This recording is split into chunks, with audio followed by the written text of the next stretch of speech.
sellers money in that city. So contact the agent I personally trust, Rick and Terry Brinkus of Keller Williams Realty, the marketplace. And Rick and Terry have averaged over 250 sales per year. Now get this, for 25 straight years. Now they understand the headache and the stress that comes with selling a home, and they know how to eliminate the drama. In fact, they can help set a price and a deadline you agree to. Now, if that deadline passes, they will buy your home. Real estate mogul and Shark Tank star Barbara Corcoran only recommends Rick and Terry Brinkus in Las Vegas. And if I needed to sell a home in Southern Nevada, well, no question, I'd call the Brinkus team. Call the Brinkus team today at 702-456-5959, online at thebrinkesteam.com. License number BS 16186. Your home for Sean Hannity. KDWN Las Vegas, KKLZ HD2 Las Vegas, a Beasley Media Group station. It's news time on the new 101.5 FM, 720 AM, KDWN. Good morning, I'm John Schaefer. A 24-year-old white supremacist pleaded guilty Monday in Las Vegas to collecting materials and planning to bomb a synagogue or office of the Anti-Defamation League or shoot people at a fast food restaurant or a bar catering to LGBTQ customers. Connor Climo acknowledged membership in Fuhrer Creek Division, an offshoot of a U.S.-based neo-Nazi group.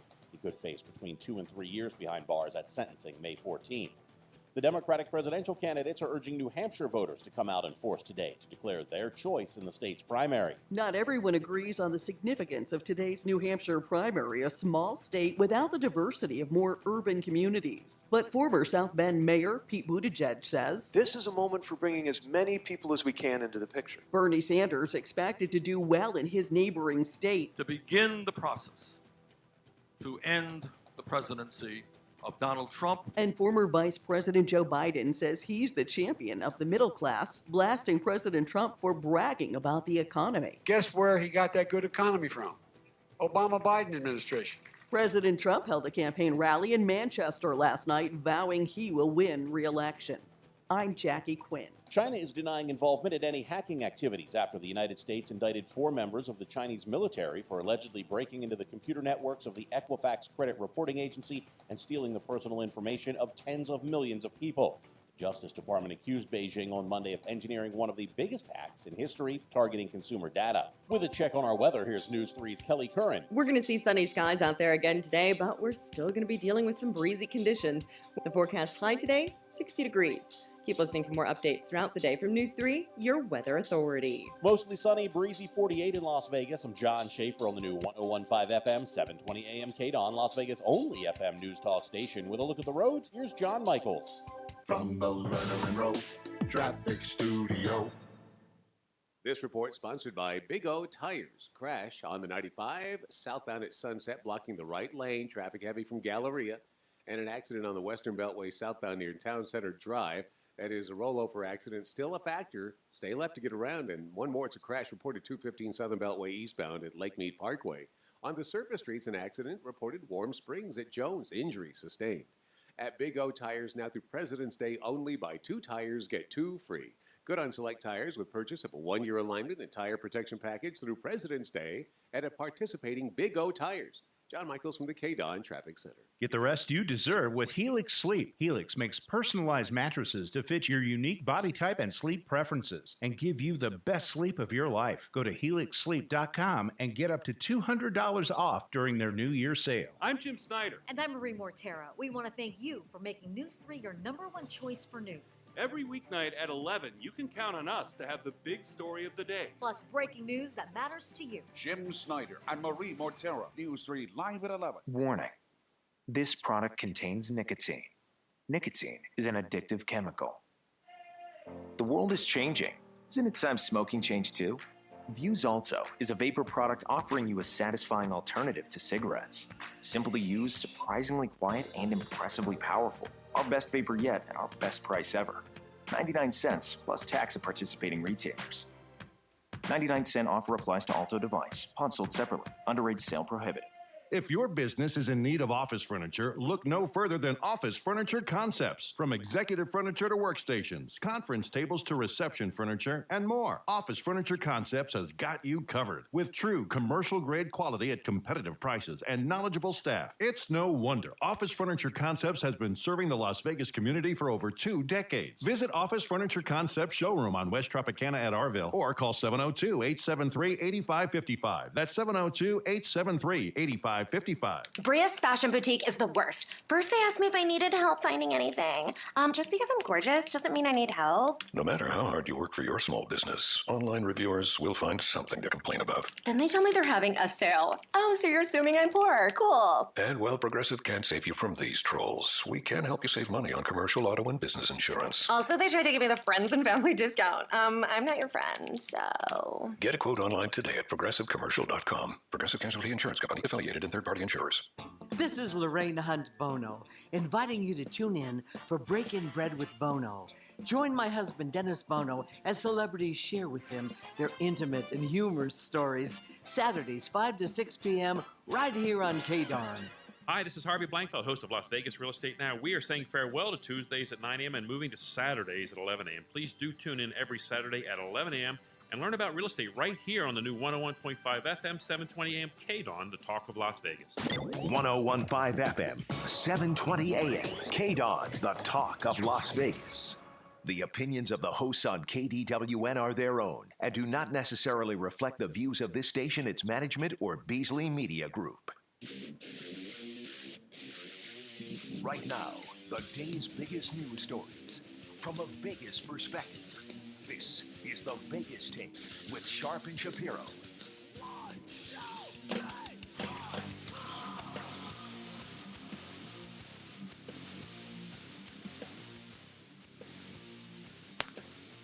What's up, everybody? It is the Vegas Take on a Tuesday. Glad you could join us. Oh, yeah, a lot to get to, a lot to go over today, including the New Hampshire primary. Oh, yeah, it's going on now. Why is Joe Biden not in New Hampshire? We'll talk about that. He's in South Carolina. A little weird, considering everything's going on in New Hampshire right now. We'll get to that here in just a few minutes. And Mike Bloomberg, all of a sudden, he is, I guess you could say, appeared out of nowhere, so to speak. Some people saw this coming. But he's getting a lot of support, but he's also taking a lot of flack today, including from the President of the United States, who called him a racist today on Twitter and then deleted the tweet thereafter. It's got something to do with the stop and frisk law. So Bloomberg's taking a lot of heat for this. We're going to talk about that coming up at the bottom of the hour. Also, a story we've been covering since the, as I like to call them, salami attack. And then, there was a response by Iran, and we heard that there were no serious injuries, that nobody was seriously hurt. No American troops were seriously hurt. Started with that, where Donald Trump said no troops were hurt. Then he said, well, there were some minor injuries. Now we're learning there's over 100 troops that have brain injuries, specifically traumatic brain injuries, which is just absolutely awful to hear this news. Why did they keep it from us? We'll talk about that coming up in hour number 2. Hour number 3, 30 years ago today. Again, 30 years ago today, Mike Tyson was knocked out by Buster Douglas. We're going to get some guests on to talk a little bit about that. The biggest upset in the history of the sport. Coming up in hour number 3. Also, if you haven't already heard, the Hard Rock is officially closed. Virgin taking it over. And we have Diana Arnson's going to be joining us in hour number 3. She has been at the box office for over a decade. She lost her job because, Hard Rock has cleared house. So we're going to talk a little bit about some memories that she has at the Hard Rock. So a lot to get to, a lot to go over. We are going to start with the New Hampshire primary. It's what's buzzing right now. And Julia Manchester joining us on the line from the Hill. She is a political reporter, and she is out there in New Hampshire doing a great job covering it. Julia, thank you so much for joining us. How are you? Yes. Good, thanks. How are you doing? Doing good. Doing great, Julia. Doing good. So tell me a little bit about how things have been going over there the last 24 hours. A little bit of chaos. Is that fair to say? Yes, there's absolutely been a lot of chaos. Not as much chaos as Iowa. It's been calm in that regard. But I think a lot of chaos in the polls, really. I mean, you have Senator Bernie Sanders continuing to lead, but a bit of a war of words kind of erupting between Buttigieg and Sanders. Buttigieg is really on Sanders' tail in the state. And remember, this is Sanders' home turf. Sanders is from Vermont, a neighboring state, and he won the state in the 2016 Democratic primary. But the big shakeup I would say everyone's talking about is Amy Klobuchar. She's a candidate who really has struggled to get into the top tier of the race, but the last couple of state-level polling from Emerson College and Boston Globe shows her in third place. So she's a bit of a comeback hit at this point, but I would say at the top two, and the two candidates we're really focused on right now are Sanders and Buttigieg. But some breaking news just this hour. We heard Vice President Joe Biden is not going to have his election night party here in New Hampshire. He's instead going to travel South Carolina with his wife, Jill, clearly thinking there is more of a path to victory in that state, and he wants to focus on that. Now, that's a little unusual. I wanted to ask you about that because, that to me, that's a little bit strange being in South Carolina tonight. Now, he's put out a statement, said he's not giving up on New Hampshire. But what do you make of that? You've been covering politics for a while now. To me, to an outsider like myself, I look at something like that and I say, well, he is giving up on New Hampshire. He knows he's not going to have a good showing, and he's focusing on the next step. I mean, is that fair to make that assumption? I think that's what a lot of us are kind of assuming right now because he's falling behind in the polls and he's coming out of Iowa with virtually no momentum. I mean, remember, according to the results we have out of Iowa, and there could be some irregularities in them, so it's important to point that out. Amy Klobuchar is only 3 points behind him. This is the former Vice President of the United States. He is someone who should have universal name recognition in this country, especially within the Democratic Party. However, he's really struggling. I was at an event with him in Hampton on the seacoast in New Hampshire just last Sunday, and he appeared agitated when asked by a younger voter, why he isn't doing so well and why they should essentially still support him. He's kind of said to the young voter, well, have you ever seen a caucus? They're not particularly, friendly to my type of, Democrat or essentially that. But that's not, I think a lot of voters realize that's not really an excuse at this point. He just simply does not have the momentum. However, his campaign is arguing that in states like South Carolina and Nevada, which have high Latino and African-American populations, he could do better. However, those voters are still going to be looking for a candidate who will have momentum coming out of New Hampshire and Iowa, and it doesn't appear that Biden's really that candidate right now. Julie, if Bernie Sanders, considering the fact that he's from Vermont and New Hampshire's very close to Vermont, if Bernie Sanders were to lose New Hampshire, what do you think this would mean for the prospects of his 2020 campaign? It wouldn't be good for him. And even if Sanders ties with Buttigieg in the state, that would be a very poor showing for Sanders and would not be good for his campaign. Remember, Sanders in Iowa, that got the popular vote, and we're still kind of unclear on the official results. We were kind of expecting that to be a really good night for Sanders, to be a blowout for him. Remember, he narrowly lost it to Hillary Clinton in 2016. So I think we were kind of expecting him to overperform in the state this time around. However, kind of did all right, but not good enough, I would say. New Hampshire is so important because it's his neighbor state. He won the state in 2016 handedly, so he should really ideally be winning it again. And he needs that momentum going into Nevada and South Carolina and the Super Tuesday states like any other candidate. So his campaign really wants him to have a big showing here for sure. If you're just joining us, we're speaking with Julia Manchester, a political reporter from The Hill, who is out there in New Hampshire covering this primary. So let's talk a little bit, Julia, about voters in New Hampshire. Interesting makeup. 42% of them are registered independents. Wow. I mean, that's a lot. I mean, who do you think that benefits in this race? That's what's so interesting about New Hampshire is there's really a diversity of thought here. I mean, it often gets the call a not very diverse state when it comes to race. However, there are independents leaning on the conservative side of the spectrum and also independents leaning on the progressive side of the spectrum here. It's hard to tell who that really benefits right now. It could benefit, like I said, progressive-leaning independents, or it could benefit moderate-leaning independents. Remember, independents in the United States, the majority of them technically lean to one direction on the political pendulum. There's very pure independents at this point. So I think you're seeing the moderate candidates really try to court them, like Amy Klobuchar, for example, saying she worked with Republicans across the aisle and such. So you're going to hear that a lot. President Trump, I was at his rally last night. He made a very interesting point. He said he wants New Hampshire is partially an open primary.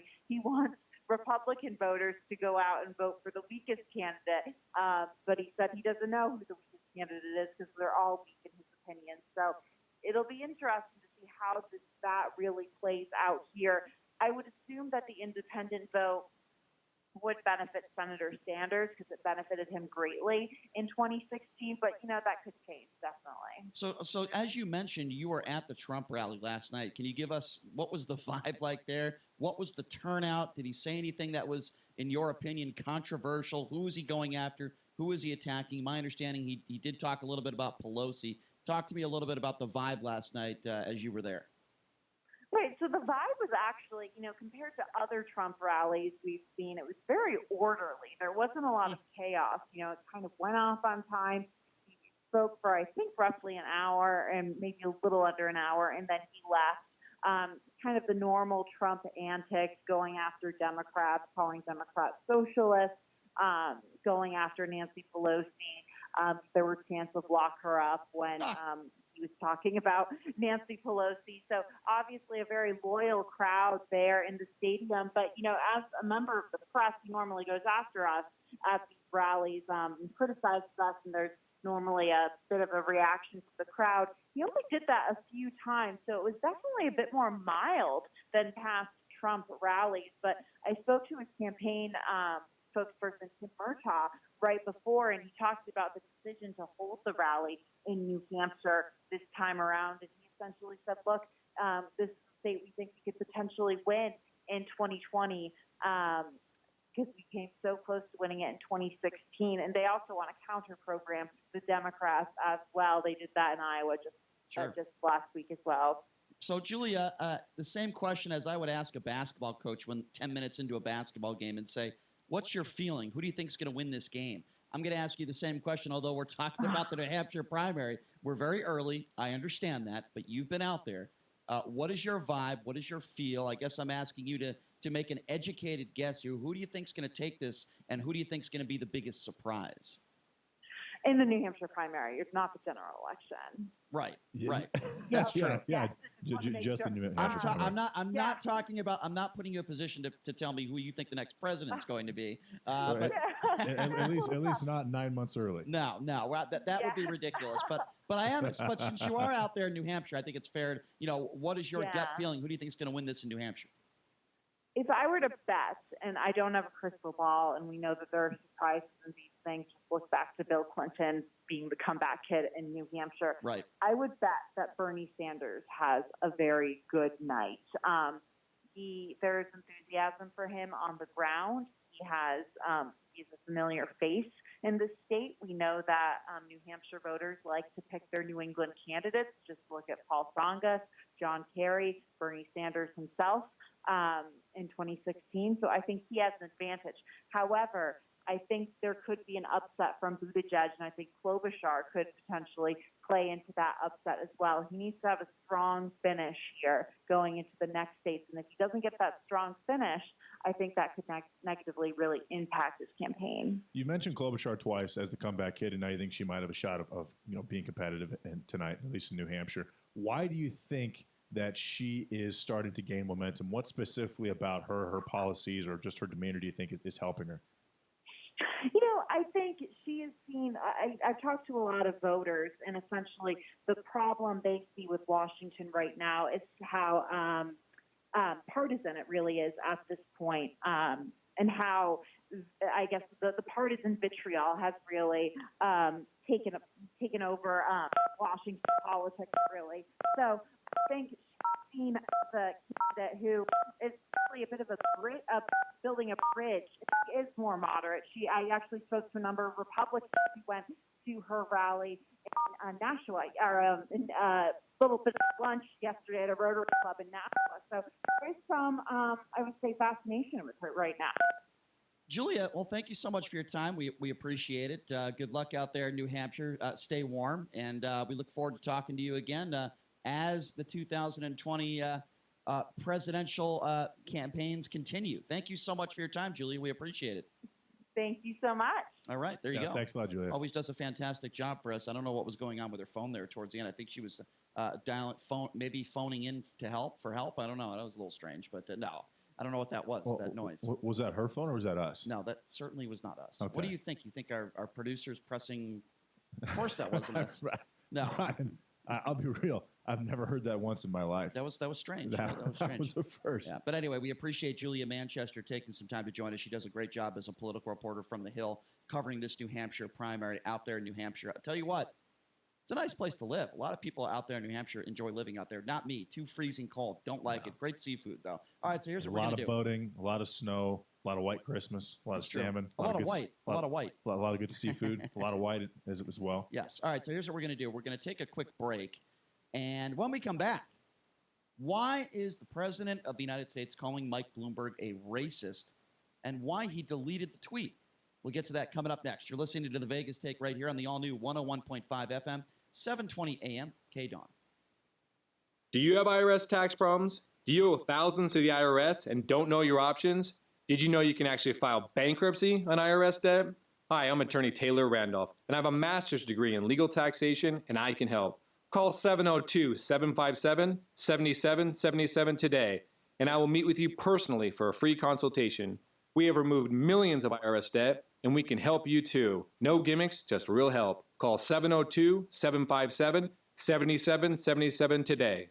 Bria's Fashion Boutique is the worst. First, they asked me if I needed help finding anything.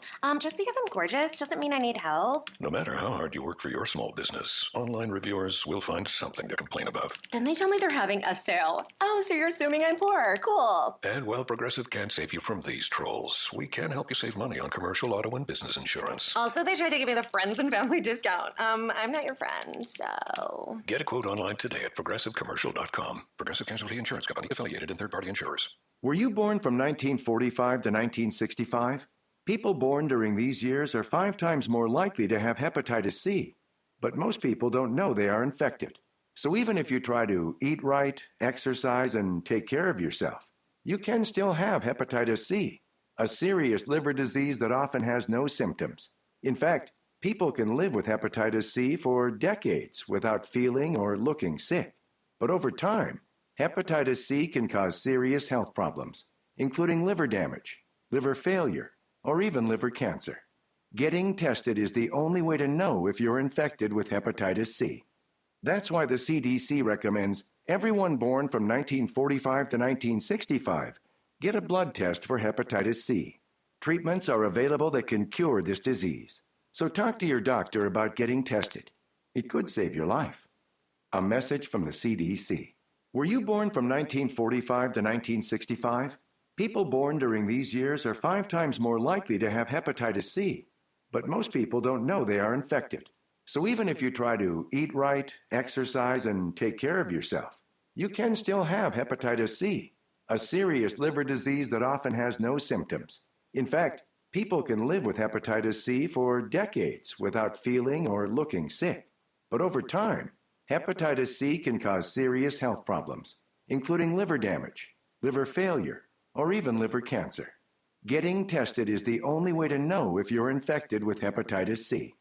That's why the CDC recommends everyone born from 1945 to 1965 get a blood test for hepatitis C. Treatments are available that can cure this disease. So talk to your doctor about getting tested. It could save your life.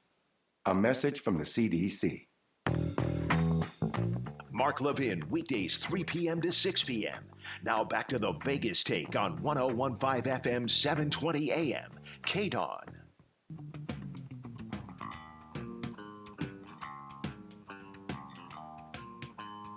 It's not a green day in Vegas. It's a sunny day in Vegas. Welcome back. It is the Vegas Take. Sharp and Shapiro. Glad you could join us. We're going to get to this Mike Bloomberg stuff. The president calling somebody a racist today.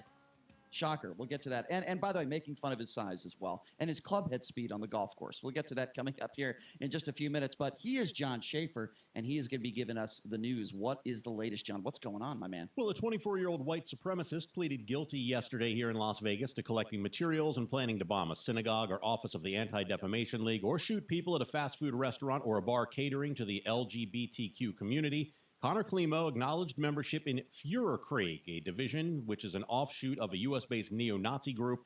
He could face between 2 and 3 years behind bars at his sentencing in May. So, John, this made national news. Obviously, This was a big story.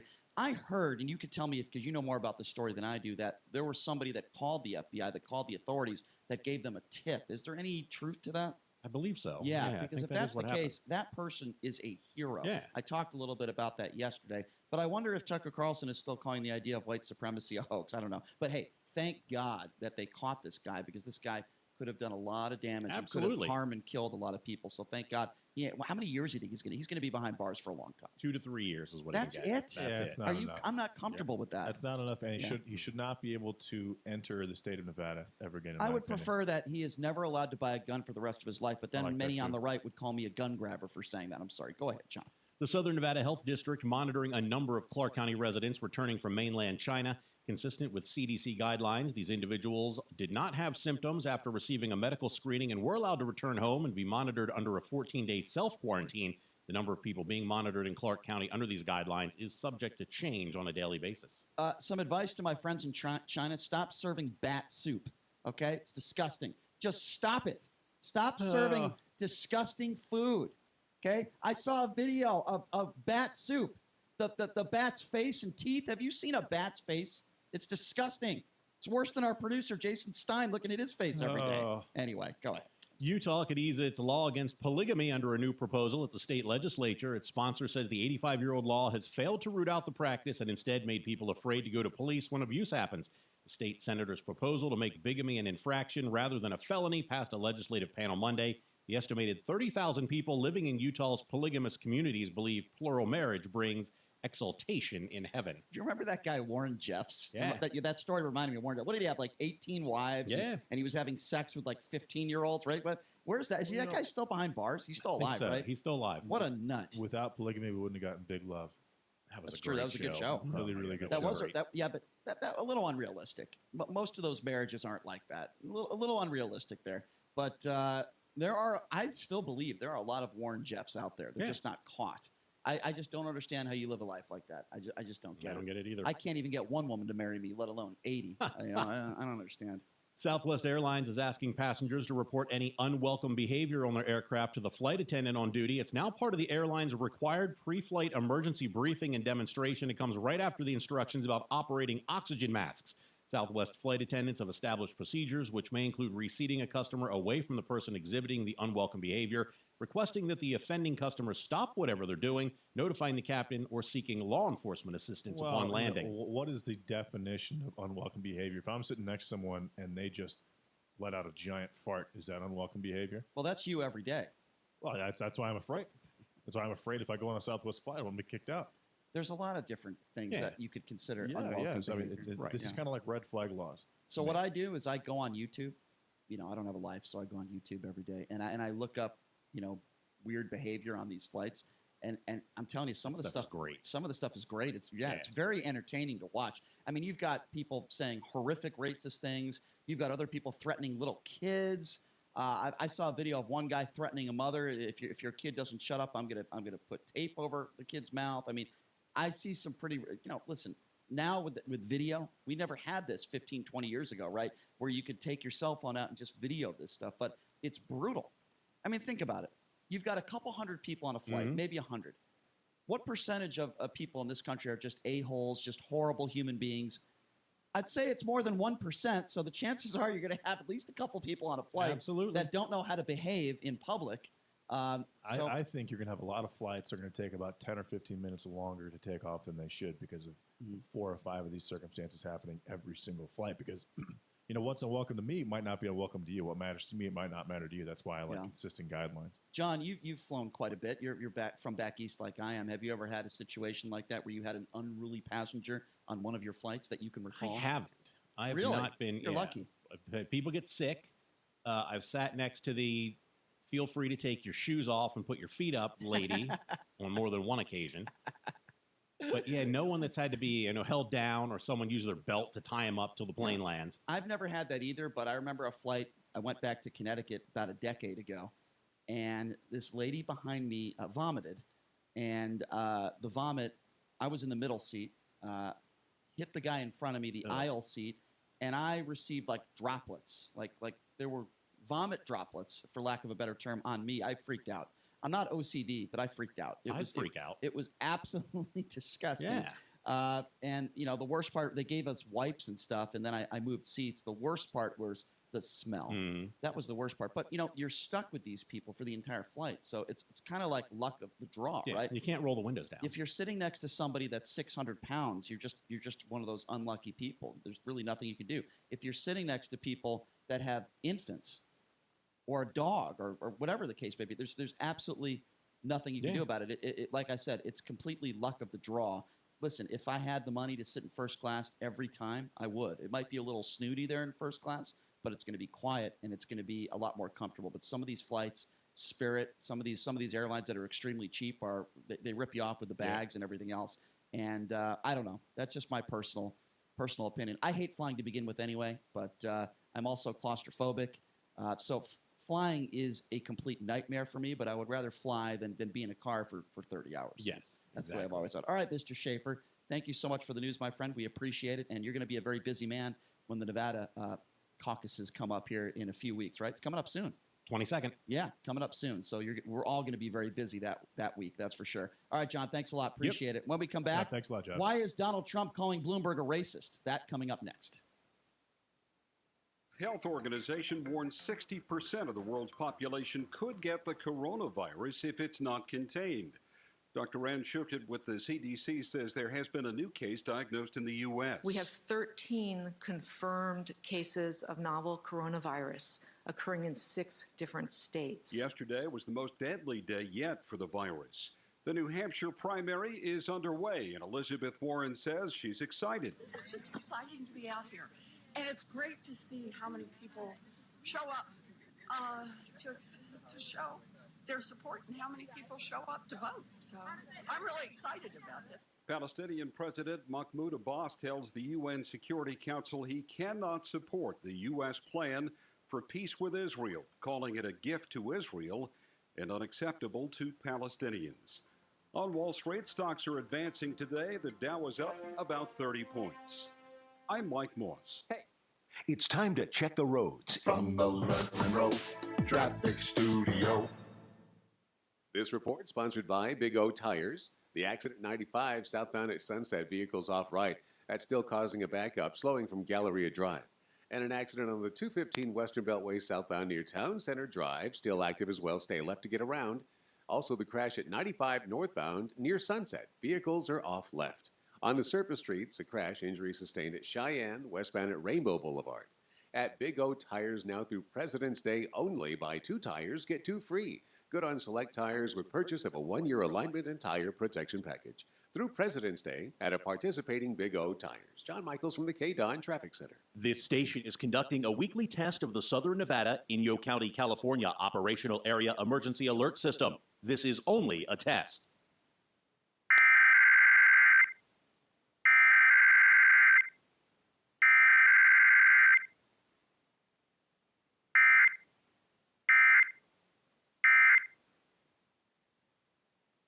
Hey, I'm Andy. If you don't know me, it's probably because I'm not famous. But I did start a men's grooming company called Harry's. The idea for Harry's came out of a frustrating experience I had buying razor blades. Most brands were overpriced, overdesigned, and out of touch. At Harry's, our approach is simple. Here's our secret. We make sharp, durable blades and sell them at honest prices for as low as $2 each. We care about quality so much that we do some crazy things, like buy a world-class German blade factory. Obsessing over every detail means we're confident in offering a 100% quality guarantee. Millions of guys have already made the switch to Harry's, so thank you if you're one of them. And if you're not, we hope you give us a try with this special offer. Get a Harry starter set with a 5-blade razor, weighted handle, shave gel, and a travel cover, all for just $3 plus free shipping. Just go to harrys.com and enter 6655 at checkout. That's harrys.com, code 6655. Enjoy. Mark Levin, weekdays 3 p.m. to 6 p.m. Now back to the Vegas Take on 1015 FM, 720 AM. KDON.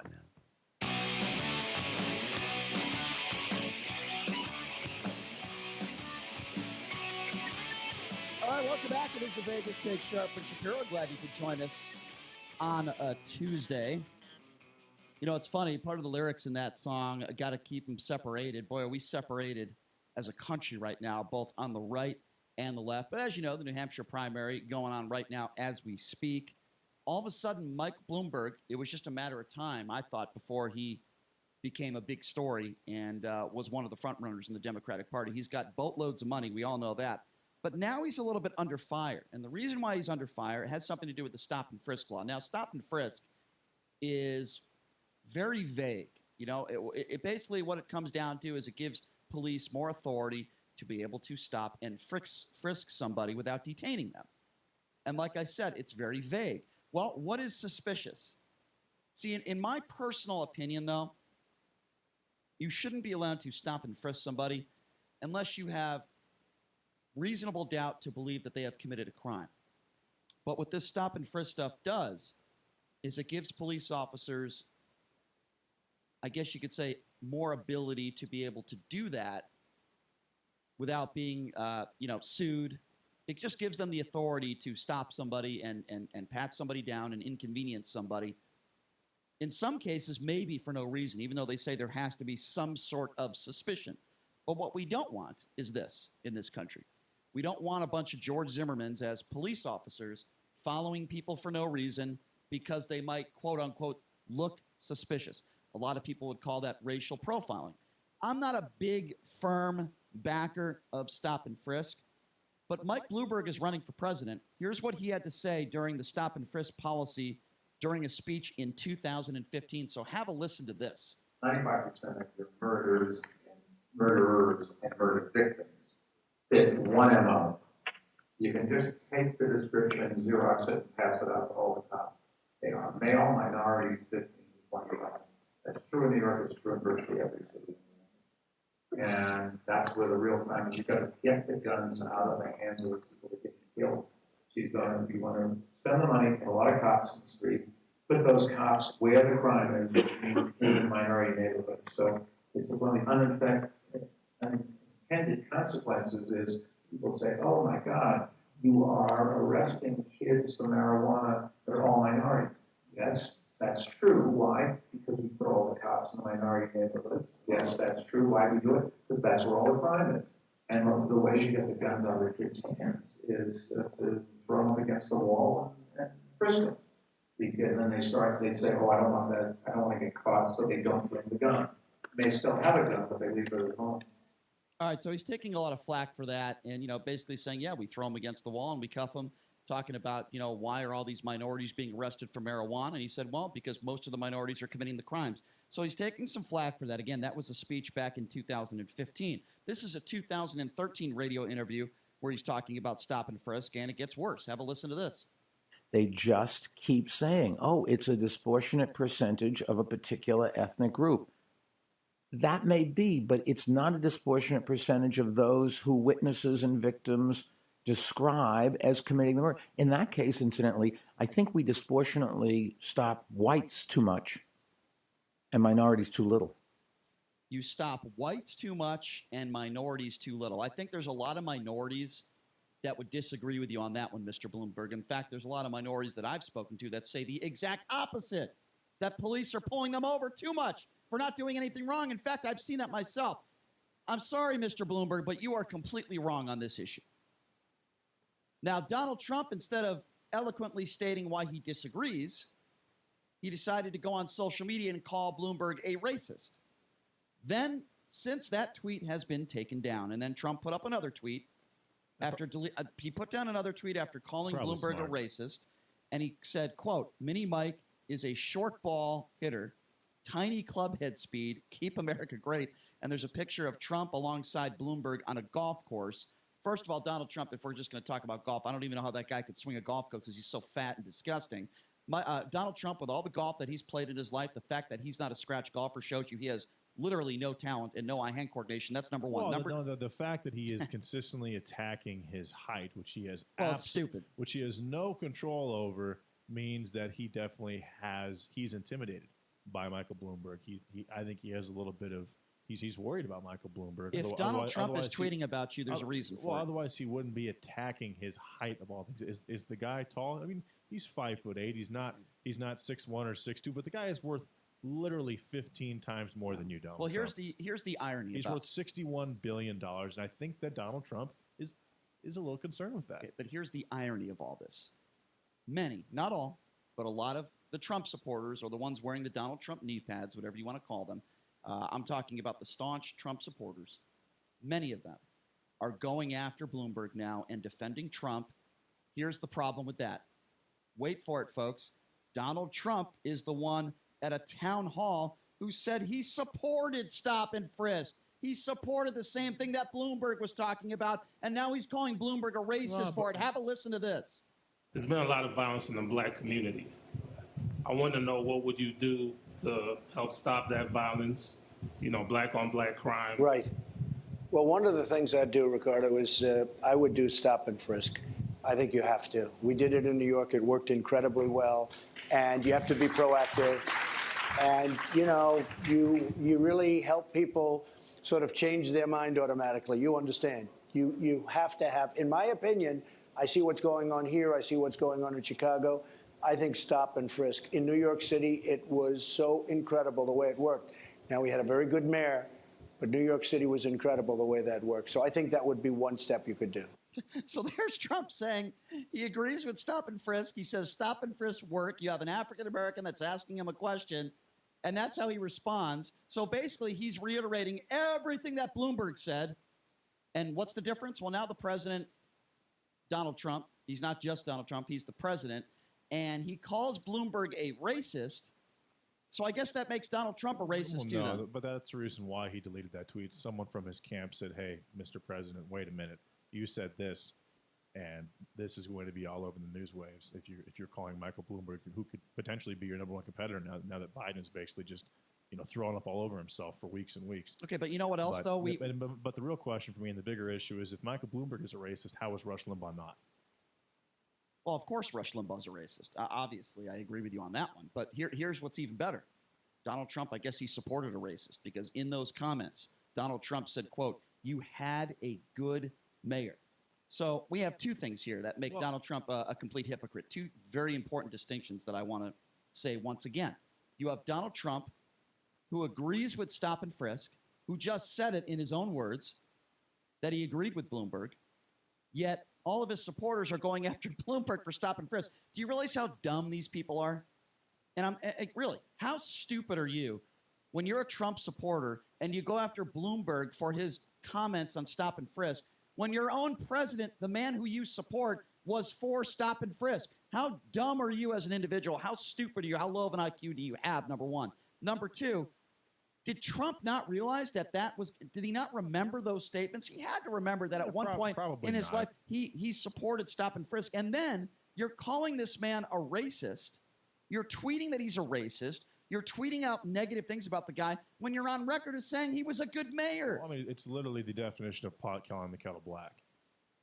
It makes zero sense.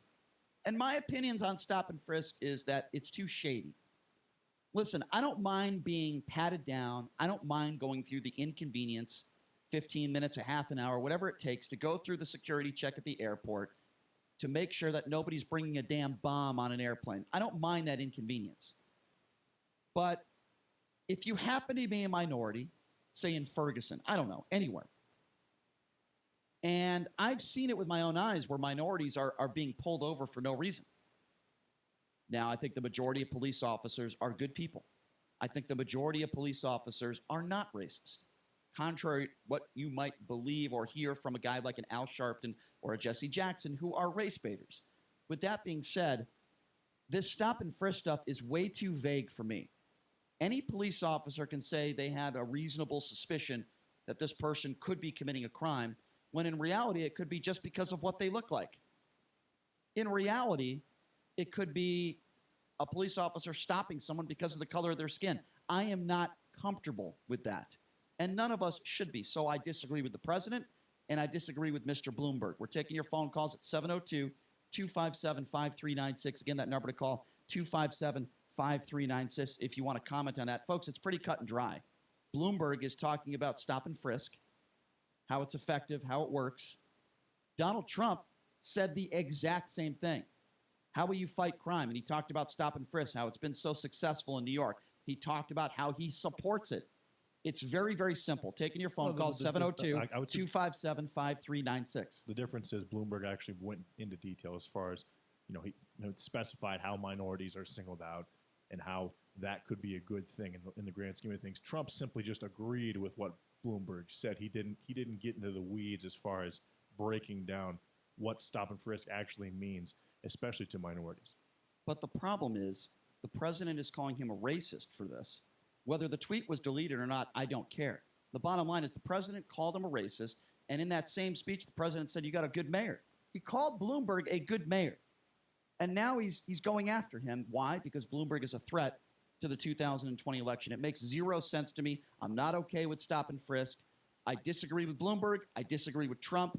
I think there are better ways to go after criminals. Stopping random people, for no reason, and I do believe some of these police officers are doing that. They're doing it today. It's wrong, and you're giving them more ability to do that. That's annoying. It's wrong. It's an inconvenience, and I don't like it. We're taking your phone calls again at 702-257-5396. Why don't we start off with Jason? Jason, you're first up on the Vegas Take. What's going on? Hey, how you doing? I just landed in Vegas. I'm driving back to Phoenix, and I threw on the radio. Thought I'd give you a buzz. I appreciate that, Jason. What's up, Jason? Great name. Yeah, I like both sides. I'm more of a Republican, but I got you. I'm on both sides. I should say I'm on both sides, but I just do want to say I'm from the East Coast, and if you guys want to take a look at Stop and Frisk, it was tremendously successful. What Trump does have a big mouth for sure, and that's how he probably why he got elected.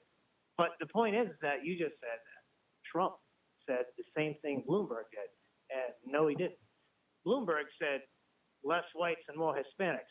So if people want to go ahead and take stop and frisk for it because there's minorities, well, he went more into detail. That's tough crap. Because if there's areas where there's more crime and they just happen to be there, right? It's kind of like when Obama during that whole thing in was it Missouri there when he said 80 and 90% of the people who got pulled over in that town were black. Well, 95% of the people there were black. So we're just talking about crap racism. It doesn't exist like people say. So Jason, you don't. Something to talk about. Okay, so Jason, you don't think that there are some police officers out there that are racist? You don't think that some police officers treat minorities different than Caucasian people?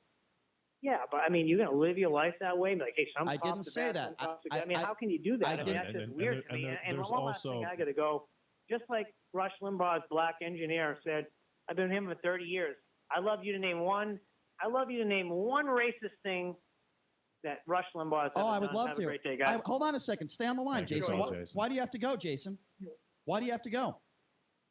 So, Rush Limbaugh's producer produced a song called Puff the Magic Negro. Yeah. What a surprise you hung up the phone. What an ignorant thing to say. Go back to Phoenix. I think he was probably busy, Brian. Excuse me.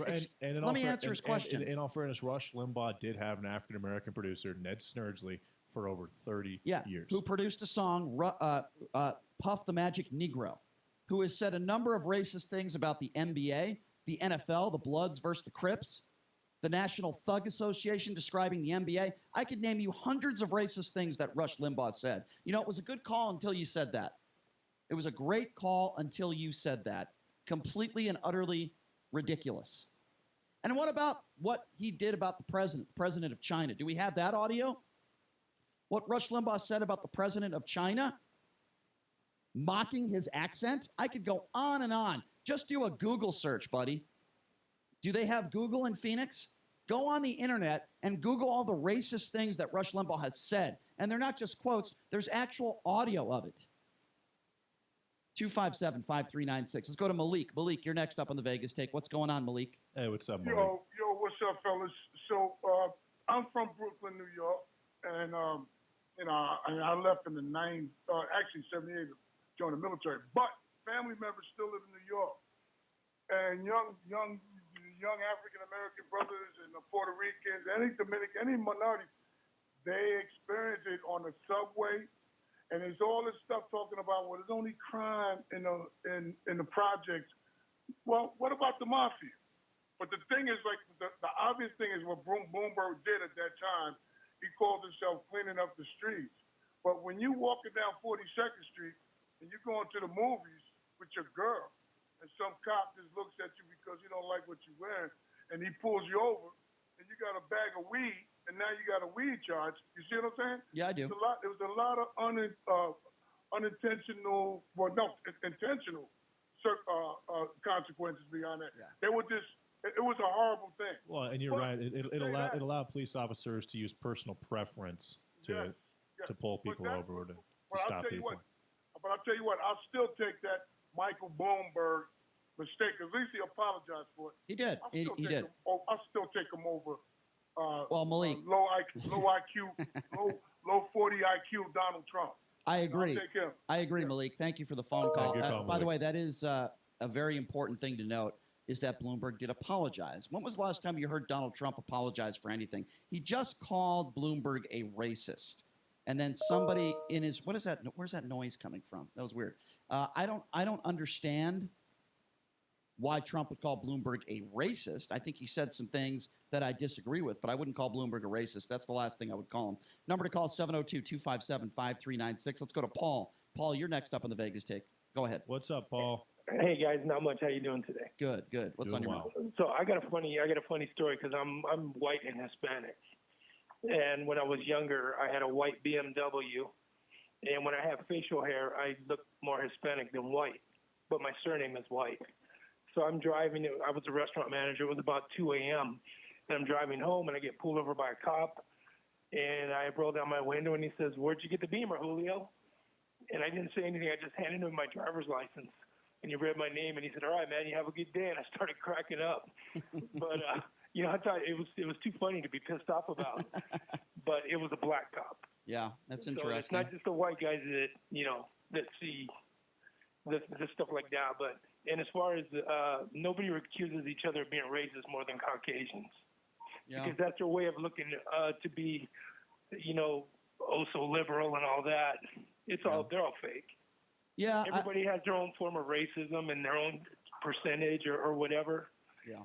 But everybody's racist to a certain extent. I think bias. Are you malicious about it, or I think there are different levels. I think there are racists out there, Paul, and then there are people that might be a little biased. I'll be the first one to admit if I'm on a street corner and I see 3 people across the street that don't look like me, that are dressed a certain way, that look like they might be gang members. I might be more concerned about that than if I saw 3 people wearing country club outfits, and that doesn't mean I'm racist. I think that means I might have a bias instilled in me. Well, my son he's about 6'4" and he's about 290, and he's got the Caucasian genes in the family. He's blonde hair and blue eyes. Right. Started losing his hair, so he shaved his head. And I was like, well, that's I guess that you don't have a choice. But then he grew a goatee. I told him, dude, you need to shave that goatee because white guys with that look get cell block. You're in cell block 7. As a young black guy. Exactly. It's a no, you're right. street. You're right, Paul. I appreciate the phone call, my man. Thank you. guys have a great day. Good You call, too. Paul. Thank you. And that's a good question to ask. Well, you said that you would be concerned if there were 3 men who look like gang members. Well, now what if there's just one? Same thing. It doesn't matter whether there's 1 or 3. Now, so is self-preservation? Because I should that's what that is. Is self-preservation racist? I'm saying the way somebody is dressed, I perceive them differently, and then if somebody is dressed a different way. Right, I understand. Now, I would be more concerned if there was 3 than 1. It's not about the number. Because then I'd be outnumbered. Yeah, but I think that it's not about the number. I'm surprised that if it's just 1 that you would be concerned. It's not about the number. That's not the point that I was trying to make. I'm saying it could be 1 person. I'm just saying the way somebody is dressed, the way somebody looks, not necessarily, I'm not really talking about race. I'm talking about the way they present themselves. Just the way they carry themselves? Yeah. To me, will make me believe, even though that person might not be a criminal, it makes me believe that I better be careful. That person, might be a criminal rather than someone that's dressed up ready to play tennis in a tennis outfit or a golf outfit. That's just, I'm being honest, that's a bias. I wouldn't call that racism. Number to call 702-257-5396. By the way, we had a caller a few callers ago. I think he said he was in Phoenix. He said, please name me one thing that Rush Limbaugh has ever done that's racist. Well, you talk about his producer who produced this song and they played it on his show. It's called Puff the Magic Negro in response to Barack Obama. Have a listen to this. Barack the Magic Negro lives in D.C. The L.A. Times, they call him that cause he's not authentic like me. Yeah, the guy from the L.A. paper said he make guilty whites feel good. They'll vote for him and not for me cause he's not from the hood. Yeah, there you go. If that's not racism and that's not racist, I'm not quite sure what is. And it's Barack the Magic Negro, Yeah, Barack. not Puff. Yes, exactly. Okay. Barack. If that's not racism, I don't know what is. Talking about stop and frisk, Donald Trump calling Bloomberg a racist since deleting that tweet when Donald Trump was the one that was for stop and frisk. So once again, Donald Trump being a hypocrite. Let's go to Kevin. Kevin, you're next up on the Vegas Take. What's up? Hey, Kevin. Hey, guys. Yeah, I'm kind of shocked that this whole stop and frisk is even coming back up. I thought we had settled just years ago that this was unconstitutional, illegal, wrong, and just a violation of people's civil rights. But for everybody just to keep entertaining it, look, an officer has no right to detain you or to even harass you on suspicion. Suspicion is not a crime, guys. And then if you were to break, I'm sorry, go ahead. I'm sorry to interrupt you. Kevin, are you an African American? Yes. Can I ask you a question? Have you ever been pulled over for no reason, or has a cop ever stopped you for no reason? And can you share that with us? Yeah, I've been stopped a couple of times doing a, what do they call it, a felony stop. Yep. I've been stopped for what they call dragging up and down the school street when I was picking up my girlfriend. On that one, I actually got choked by a cop. And you got choked? He grabbed me by my throat because I wouldn't call an officer. I'm sorry. I'm sorry you had to go through that, Kevin. So let me ask you this. See, it's my personal opinion, Kevin, that if you allow them to do this stop and frisk stuff, then you're going to have to go through this a lot more than you already have to go through it. And I don't want to see that happen. Do you agree with that? Absolutely. Absolutely. Yeah. And as these young kids coming up, they don't see it coming.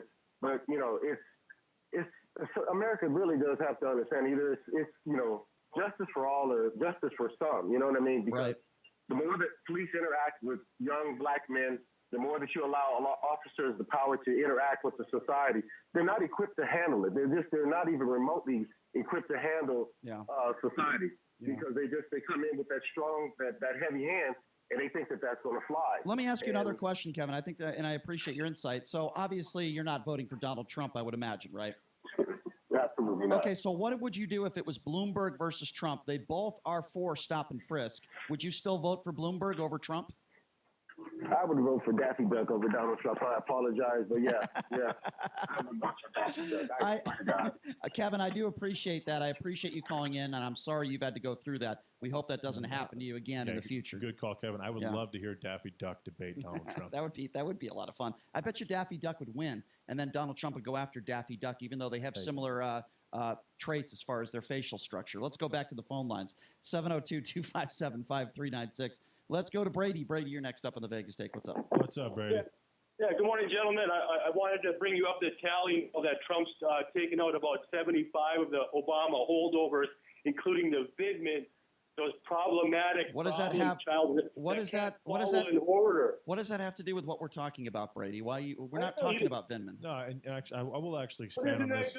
Trump just weeding out the Obama mold. I love it. Hey, Brady, what exactly did Alexander Vindman's brother do wrong? He was associated. He was just his brother. That was good enough for me. So is guilt by association American?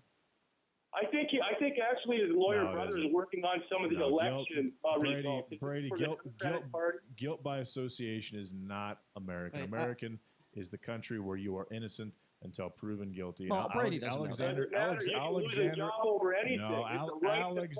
Vindman's brother should not have been fired. I understand Vindman considering the circumstances, but his brother was egregious. It was over the top. Well, we all know that, but we're not talking about Vindman, Brady. So we just played a song called Barack the Magic Negro that Rush Limbaugh played on his show. What do you think about that, Brady? Are you ready to say that was inappropriate and racist?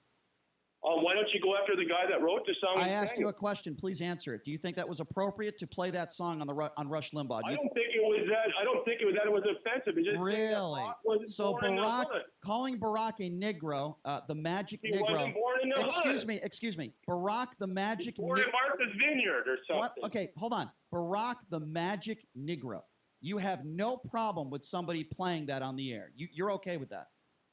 I have no problem with that. Okay, well, I think you're a racist, Brady. I've said that I a think you gazillion are times. too then, Oh, really? because What? there's Name one nothing thing. wrong with Okay, it. It's fine. nothing offensive. Okay, so name one thing I've ever said on this show that you think is racist.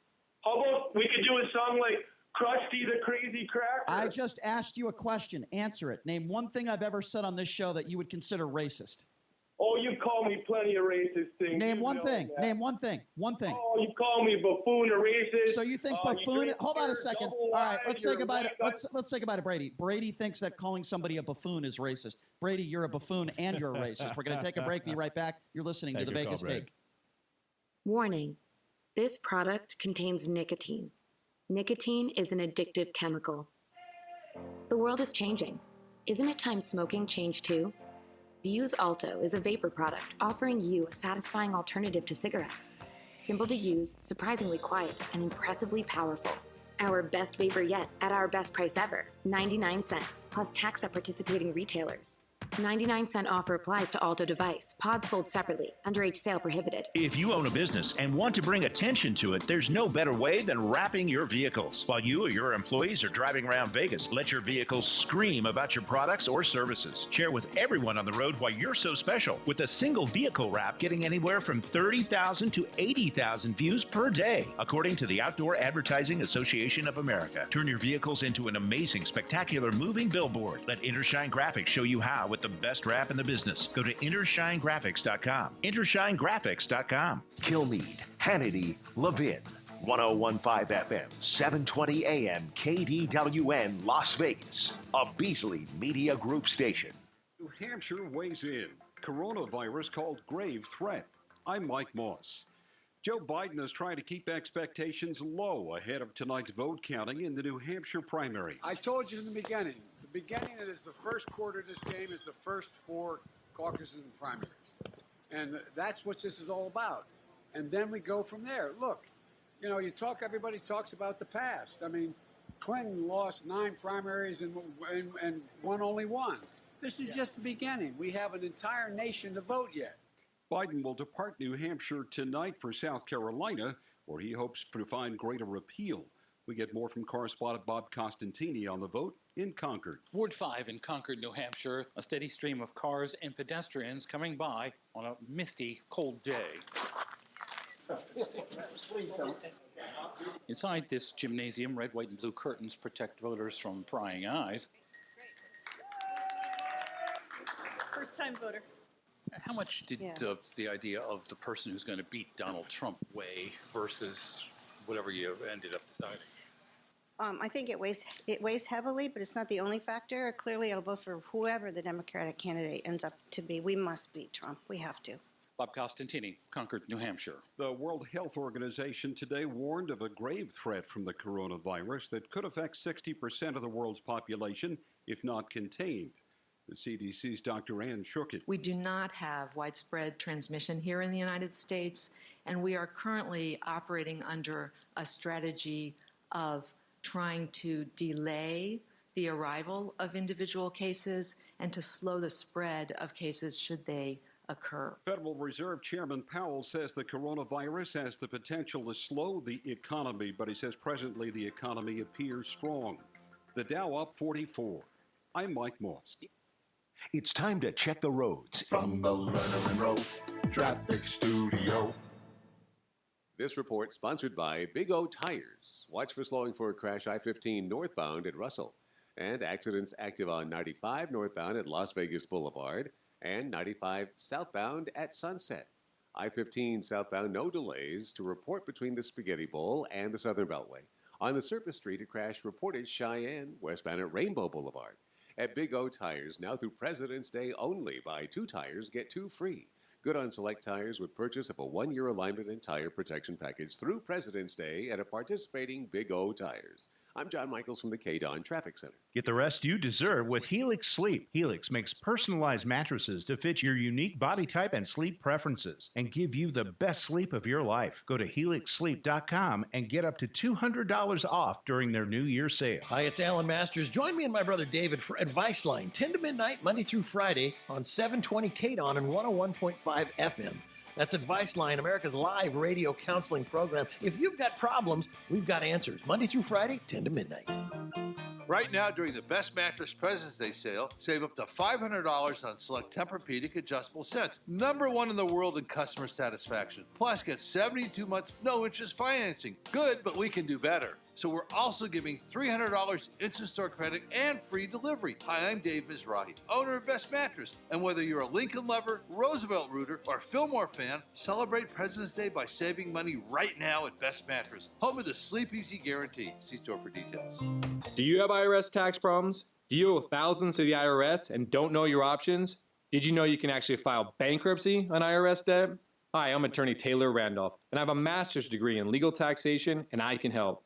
Call 702-757-7777 today, and I will meet with you personally for a free consultation.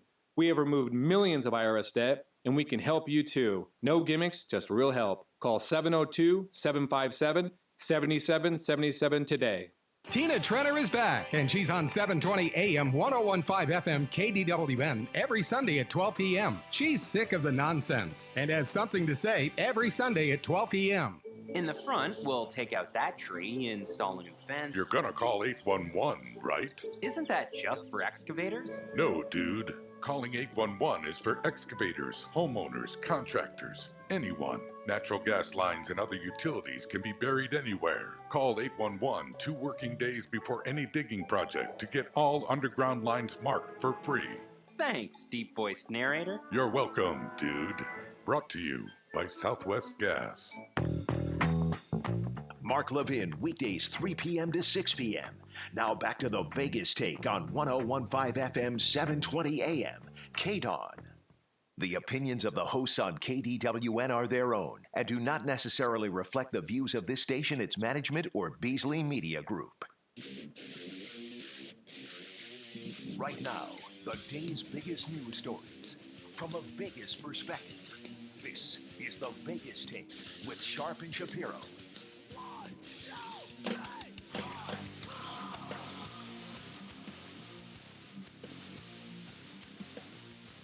All right, welcome back. Hour number 2. Yeah, baby. It's the Vegas Take. Sharp and Shapiro. Glad you could join us. By the way, coming up here in a little bit, we'll be speaking with Ron Futrell from Channel 8. He covered really all the Mike Tyson fights, and today is the 30-year anniversary. Buster Douglas, Mike Tyson. Buster was 42-1 to win that fight. So we'll talk to Ron coming up in hour number 3. Also, a woman who was former box office manager at Hard Rock. Her name's Diana Arnson. She's one of many that lost their job at the Hard Rock. If you're unaware, the Hard Rock has closed its doors for good. Virgin taking it over. We're going to talk to her about some of the memories, the fond memories she has, as I have many as well, because I've been frequenting the Hard Rock since I've been in Vegas for almost 20 years. So she'll be joining us in studio coming up in hour number 3 as well. Kind of to reset the scene for you, the big news this morning, of course, besides the New Hampshire primary, which is going on right now, and in all indications, it looks as though Bernie Sanders is going to probably take it, but we don't know that for sure. Here's what we do know. Mike Bloomberg has been under fire this morning because some tapes have surfaced of him talking about stop and frisk. Donald Trump takes to Twitter, calls Bloomberg a racist for these comments he made back in 2013 on a radio show. Have a listen to this. They just keep saying, oh, it's a disproportionate percentage of a particular ethnic group. That may be, but it's not a disproportionate percentage of those who witnesses and victims describe as committing the murder. In that case, incidentally, I think we disproportionately stop whites too much and minorities too little. Okay, so I don't necessarily agree with that. I think a lot of people, certainly a lot of minorities, would say that that's the opposite. We also have a speech he made back in 2015. We have the audio on our Twitter page if you want to hear that, where Bloomberg is saying very similar things, just it so happens to be a speech. He talks about throwing African-American kids against a wall. You know, some people might find that to be inappropriate. So again, Trump goes to Twitter, he calls him a racist, then he takes it down. Then he starts attacking Bloomberg's height. This is what Donald Trump does because he does see Bloomberg as a threat. But here's the problem, folks. I know this might seem like a shocker to many of you. Donald Trump is a hypocrite. Why, Brian? Why would you say something like that? Well, let's let just Trump explain it for himself, because here's what Donald Trump said back in 2016 at a Fox News town hall supporting stop and frisk. Have a listen to this. There's been a lot of violence in the black community. I want to know, what would you do to help stop that violence, black on black crime? Right. Well, one of the things I'd do, Ricardo, is I would do stop and frisk. I think you have to. We did it in New York. It worked incredibly well. And you have to be proactive. And, you really help people sort of change their mind automatically. You understand. You have to have, in my opinion, I see what's going on here. I see what's going on in Chicago. I think stop and frisk. In New York City, it was so incredible the way it worked. Now, we had a very good mayor, but New York City was incredible the way that worked. So I think that would be one step you could do. You had a very good mayor. He's talking about supporting stop and frisk. He was a very good. So was Giuliani. New York's had two extremely good mayors, and they've done a lot to. Keep in mind, back in the early '90s, New York was a cesspool for crime, and both those mayors really cleaned it up. Right, but the point being is that he's complimenting Bloomberg on being a good mayor, and now today he's calling him a racist, and he hasn't said one positive thing about Bloomberg. That is the definition of a hypocrite. Well, do you know why Donald Trump is scared of Bloomberg, Brian?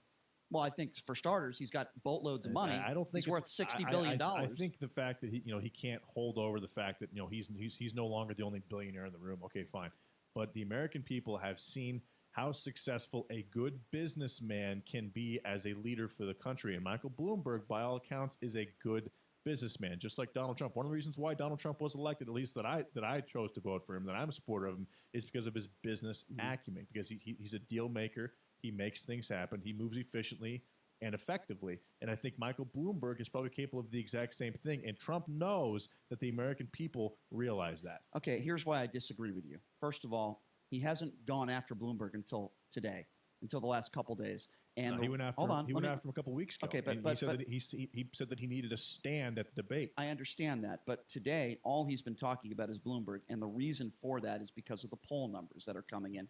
Bloomberg is now getting a lot of media attention. I don't think it's because Bloomberg is such a wonderful businessman. I think it's because Bloomberg has all the money in the world to finance his campaign, to put ads everywhere, to get his name out there, number one. Number two, Trump has had some sort of relationship with Bloomberg when he was in New York. Sure. He knows Bloomberg pretty well, and he probably knows, I'm sure he knows this, that Bloomberg is a fairly intelligent guy and could probably do a pretty good job on that debate stage. And I think Trump absolutely sees Bloomberg as a threat. I don't think it's because Bloomberg is a good businessman. I think it's for those other reasons that I mentioned. And we're taking your phone calls on this. What do you guys think? Let me just give out the number. 702-257-5396 is the number to call if you want to be a part of this conversation. Again, that number to call is 257-5396. Well, the poll came out, and Bloomberg has 22% of the African-American vote, and that came out yesterday. Now, that is why he's using the word race, or that's why he tweeted out the word racism in response to that particular poll. And then it was deleted thereafter because somebody in Trump's administration probably told them to take it down. But the fact that Bloomberg is a successful businessman and Trump, as a successful businessman, has done a good job so far, especially with the economy.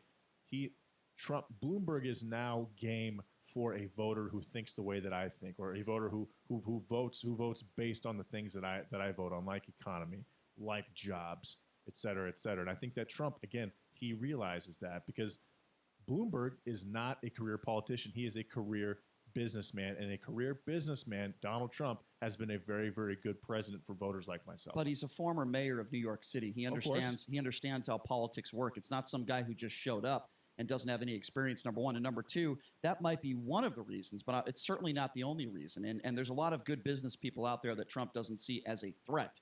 For example, Tom Steyer. I think you can make the argument that Tom Steyer is a pretty damn good businessman, self-made billionaire. Have you seen Trump make a lot of comments about Tom Steyer? No.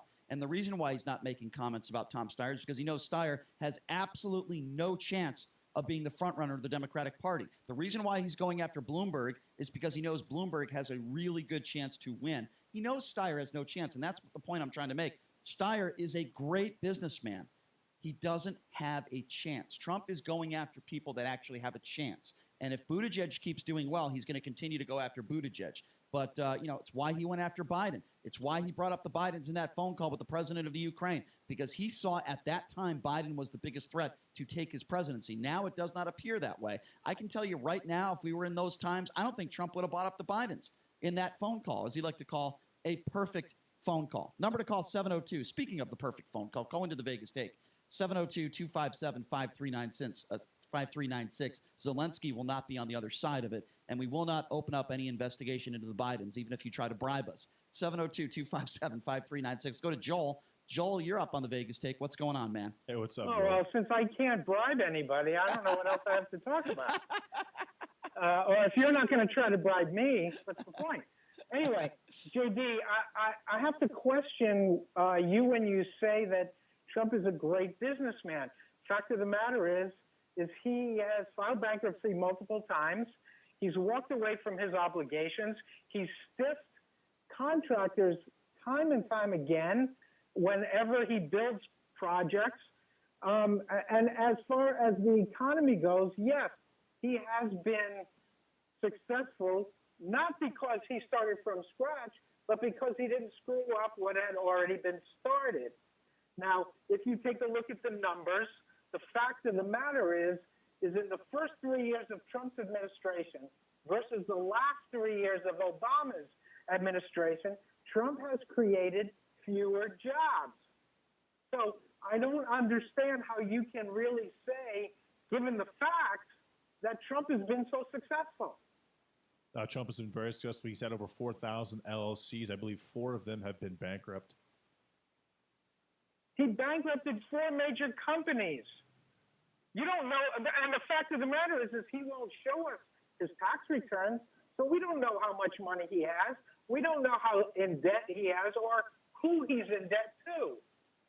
And I don't understand why a successful businessman wouldn't want to make that known. I mean, he loves to brag All right, about Joel, how great he is. let's focus on that, Joel, for a second. Hang on the line here. So, JD, explain that to me. Why would a good businessman not want to release his tax returns? Because if you release your tax returns and you're great at what you do, wouldn't that prove that you're a great businessman? Joel makes a valid point. Why won't he show his tax returns? I don't think he wants to. He doesn't have to. But why? I'm asking you why. Because he doesn't want to and he doesn't have to. We know he doesn't have He to. is not being forced to. We know so he he's doesn't. not going to do anybody JD, favors. that's not the argument. We know. I agree with you. That's fine. We know he doesn't have to. What Joel is asking is why. What's the reason for him not showing his tax returns? Come on. Let's be honest here. There's got to be a reason, right? I'm sure, but I don't know what the reason is. Do you? You have no idea what that reason is. I have absolutely no idea what the reason is. Is it possible that he owes money to a Russian bank that Vladimir Putin owns under the table? Is that possible? Is it possible that he's not the great businessman that you think he is? Donald Trump, and he's not worth the money you think he is worth? Brian, Isn't that possible? What do you think Trump Tower is worth in New York City? I don't know.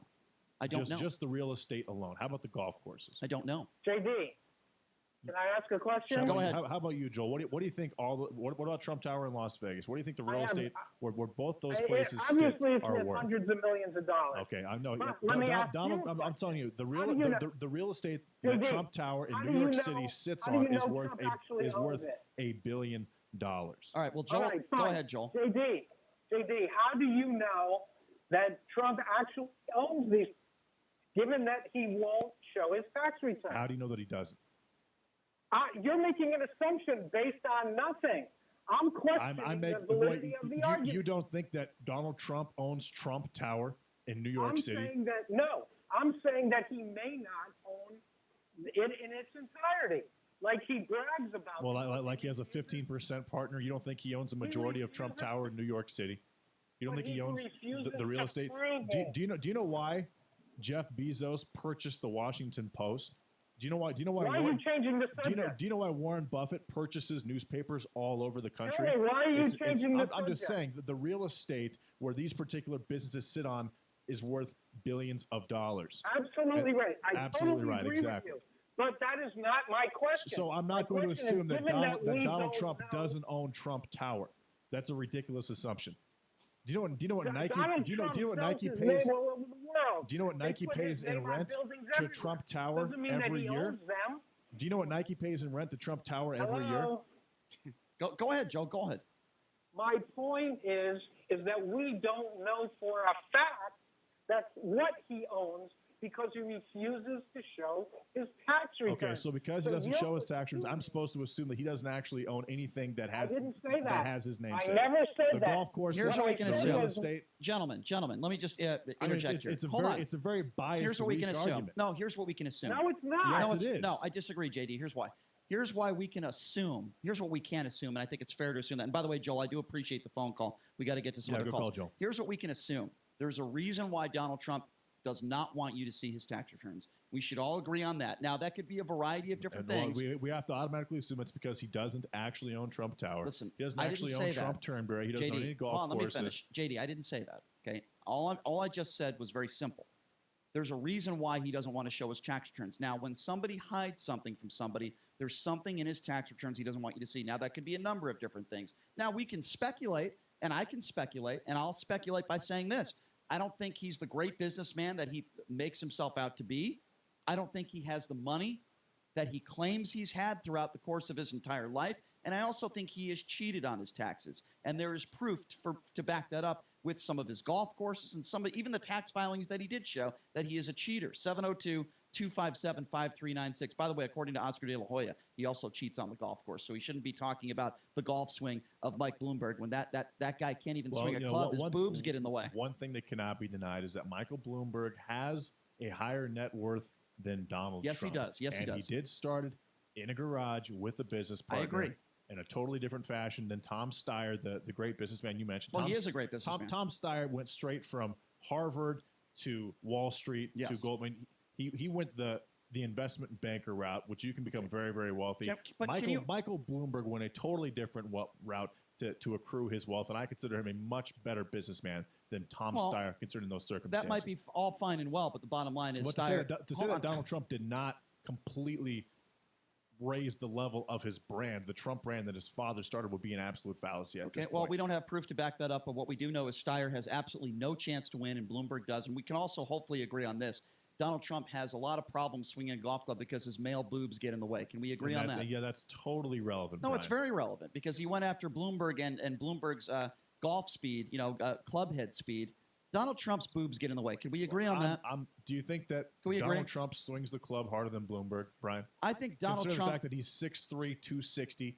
Here's and what I Bloomberg's think. probably 5'7", 150 pounds. If we're going to talk about no, answer the question. You want to talk about golf? I don't you want know. to talk about boobs getting in the way? I don't know. Okay, you don't know. Here's what I do know. Okay, so let's say that Donald Trump's boobs do get in the way of his golf swing. Okay, here's what I do know. And he still Let me swings it harder respond. than Bloomberg. Then what's the conversation? Here's what I do know. Trump makes himself out to be this tough guy.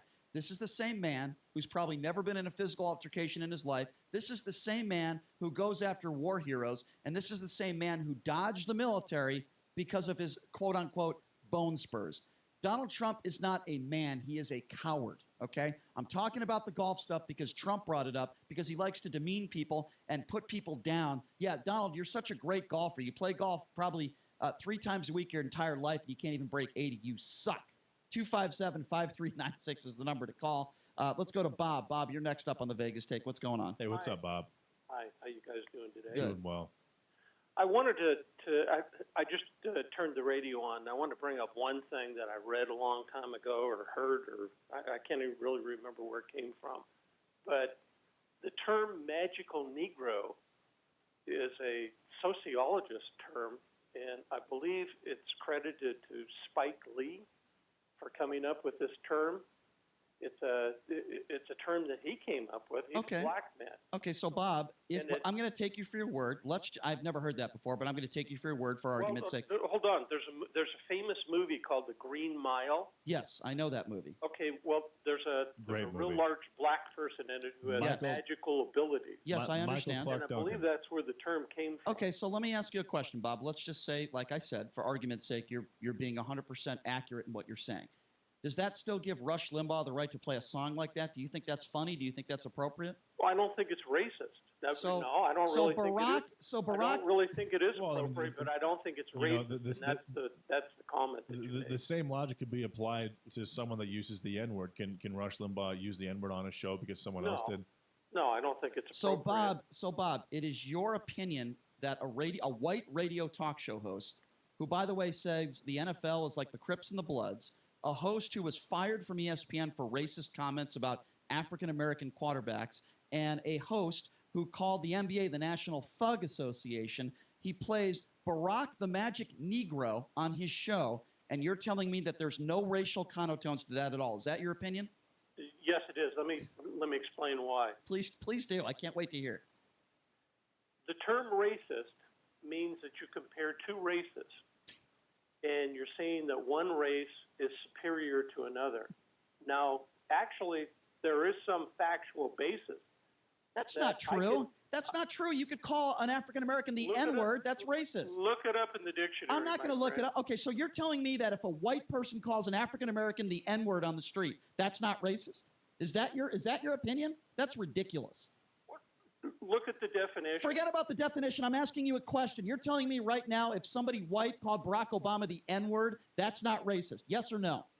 Well, it is in effect because that's a demeaning term that implies that. So Barack, okay, so we use the word demeaning. Good. Superior. Good. No, you've got to look at the definition of what racist means. You have to stop being complicit and understand when somebody plays a song that says Barack the Magic Negro, okay, that is racist. You have to stop talking about the definition and just everyday life and have interactions with people. If somebody calls an African American the N-word and looks at someone and calls them and demeans them because of the color of their skin, that is the absolute definition of racist. And when a white talk show host who has a history of saying racist things plays a song, Barack the Magic Negro, talking about the color of his skin, that's why he did that. That's exactly why. That is the definition of racism. Why is that so hard, Bob, for you to understand?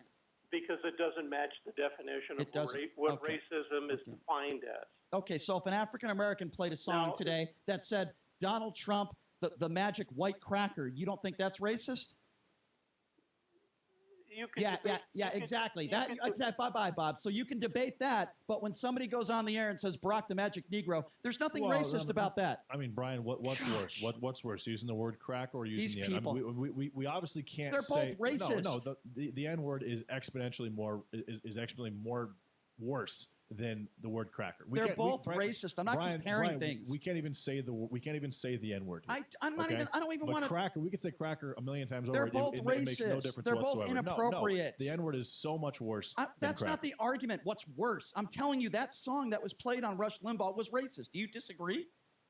Barack the Magic Negro, there's nothing racist about that? I'm just asking you, yes or no? It's not. Is it racist? Of course it's racist. Okay, thank you. That's all I'm asking. And there's people that are defending it. But someone making a song about Donald Trump the cracker would not be even remotely as But it's racist. inappropriate. But it's inappropriate. Sure. It's inappropriate. You could deem it I inappropriate. wouldn't do that.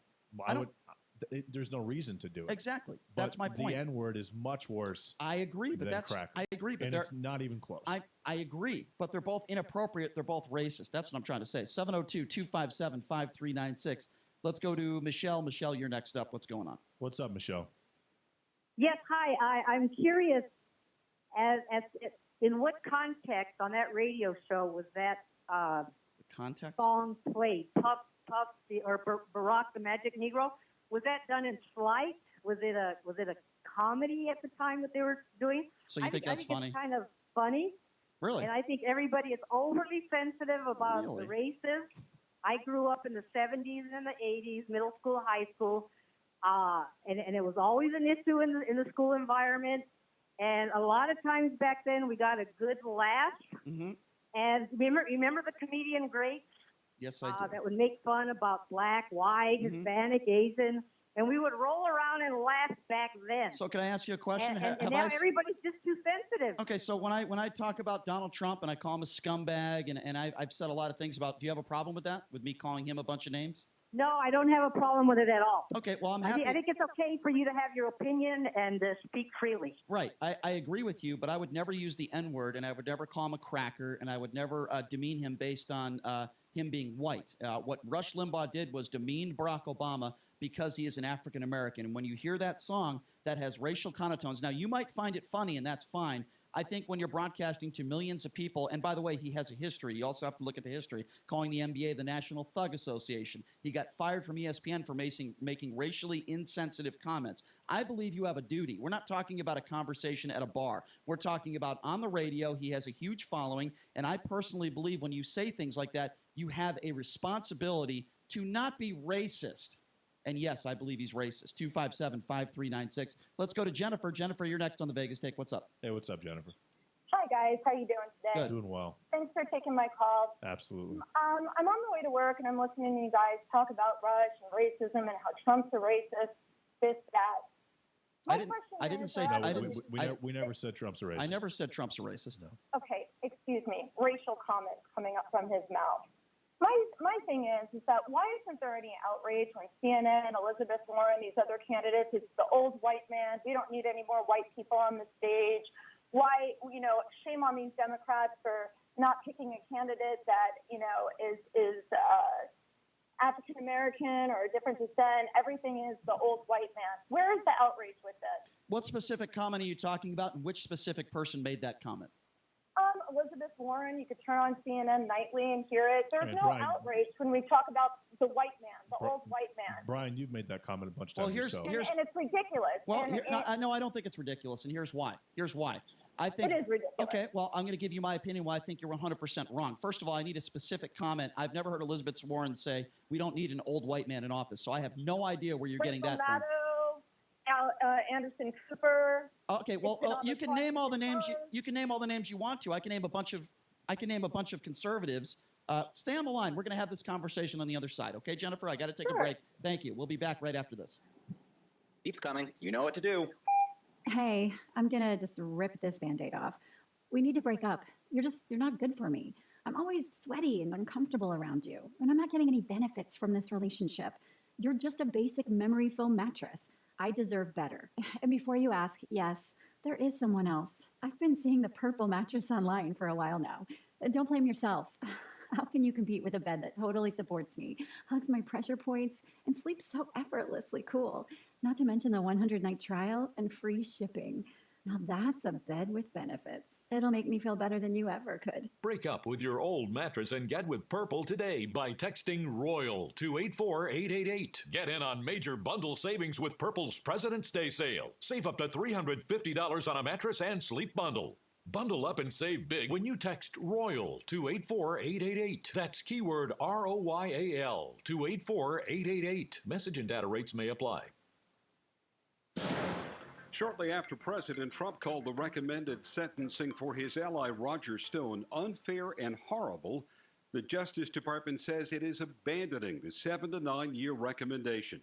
We get more from correspondent Sarah Murray. The D.C. U.S. Attorney's Office asked the judge to put Roger Stone behind bars for 7 to 9 years. Now, a senior DOJ official is saying this is not what had been briefed to the department. The department believes the recommendation is extreme and excessive and is grossly disproportionate to Stone's offenses. They say they're going to clarify what they believe his sentence should be with the court later today. Democrats are hoping that voters in New Hampshire today will reset the party's presidential nomination fight and bring clarity to a young primary season that has been marred by deep dysfunction and doubt. Federal Reserve Chairman Powell says the coronavirus poses a risk to the economy, though he says the economy is presently in good shape. On Wall Street, the Dow is up about 40 points. I'm Mike Moss. It's time to check the roads. From the Lerner and Rowe Traffic Studio. This is John Greenhut, and if your teeth are stained from coffee, tea, or smoking, Power Swabs is the answer. In 5 minutes, you'll see 2 shades whiter teeth, and in 7 days, 6 shades. Even better, there's no messy strips or trays that you'll have to leave in your mouth for an hour. Just swab your teeth for 5 minutes, and you're done. To try Power Swabs, call 1-800-679-0969. Your bright white smile will have your friends talking about how great you look. Try it risk-free. 1-800-679-0969. That's 1-800-679-0969.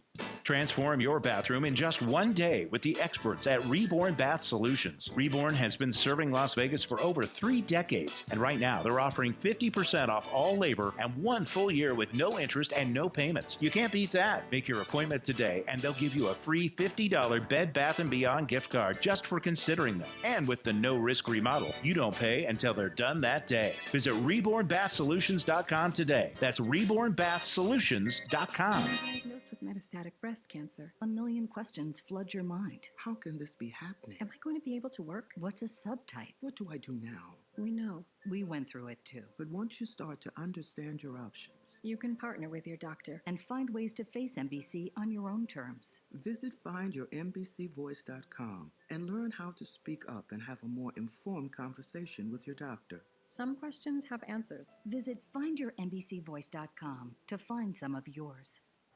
As an 18-year-old, I let my mistakes kind of take over my life. I was 0.5 credits away from completing high school, and I didn't do it. 10 years later, at age 28, Jackie finished her high school diploma. When I found out that I was pregnant, I know that I had to do something for myself if I wanted to make her a better person and provide a better life for her.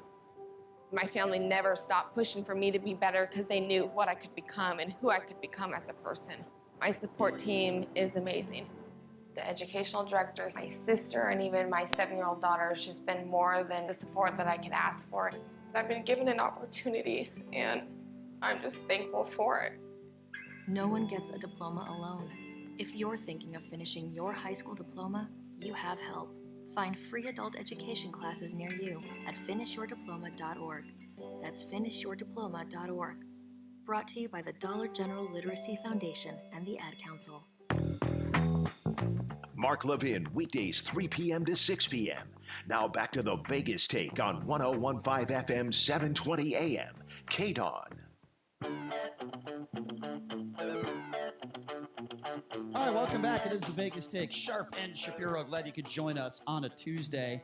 We've been talking about the Bloomberg comments about stop and frisk, racial connotations that a lot of people are saying were inappropriate. The problem is Donald Trump called Bloomberg a racist this morning, then deleted the tweet. Turns out that Donald Trump actually supports stop and frisk as well, which is incredible to me. And then we've heard a lot about, people are too sensitive, right?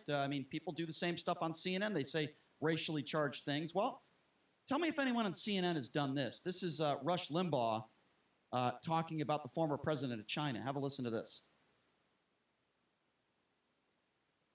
Do we have that audio for you? Uh-oh. Audio's not working again. Uh-oh. But, the point that we're trying to make here is that Rush Limbaugh is the guy who has said a number of racist things on the show time and time again. Here's that audio that I wanted to play for you. Tell me if anyone's done this on CNN. All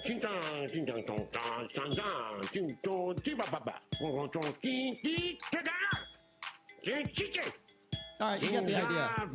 You get the idea. That's. Has anyone on CNN ever done that? So we had Jennifer who called in last segment. I wanted to give her more time to explain. Jennifer, you said where's CNN talking about old people, white people? We need more. Here's my opinion, Jennifer. Go ahead. I'm sorry. Here's the thing. I just want to make clear that I don't condone racism in any way, shape, or form. Well, good. I'm glad to hear you say that. However, I believe that there is and I'm not saying anything that Rush did was right, and I'm not condoning it. What I'm saying is that in the media, there seems to be a double-edged, a double standard here, where you asked me to name specifics: Cory Booker, Kamala Harris, Anderson Cooper. Well, here, can I just interject there, Jennifer? Here's what I believe many of these Democrats are talking about. They're talking about diversity. Guess what? I agree with them. The Democratic Party is always the party talking about diversity. When you look up on that stage, everybody is white right now. With the exception of Yang.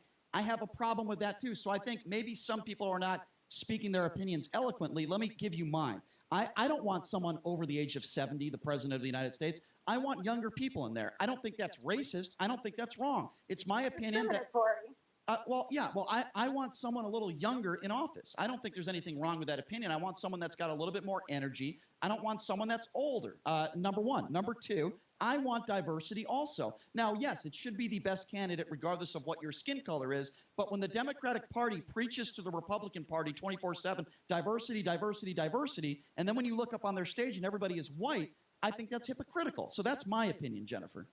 And I respect your opinion, but my opinion is this: we need to look beyond color, sexuality, and all these other things, and who is the most qualified.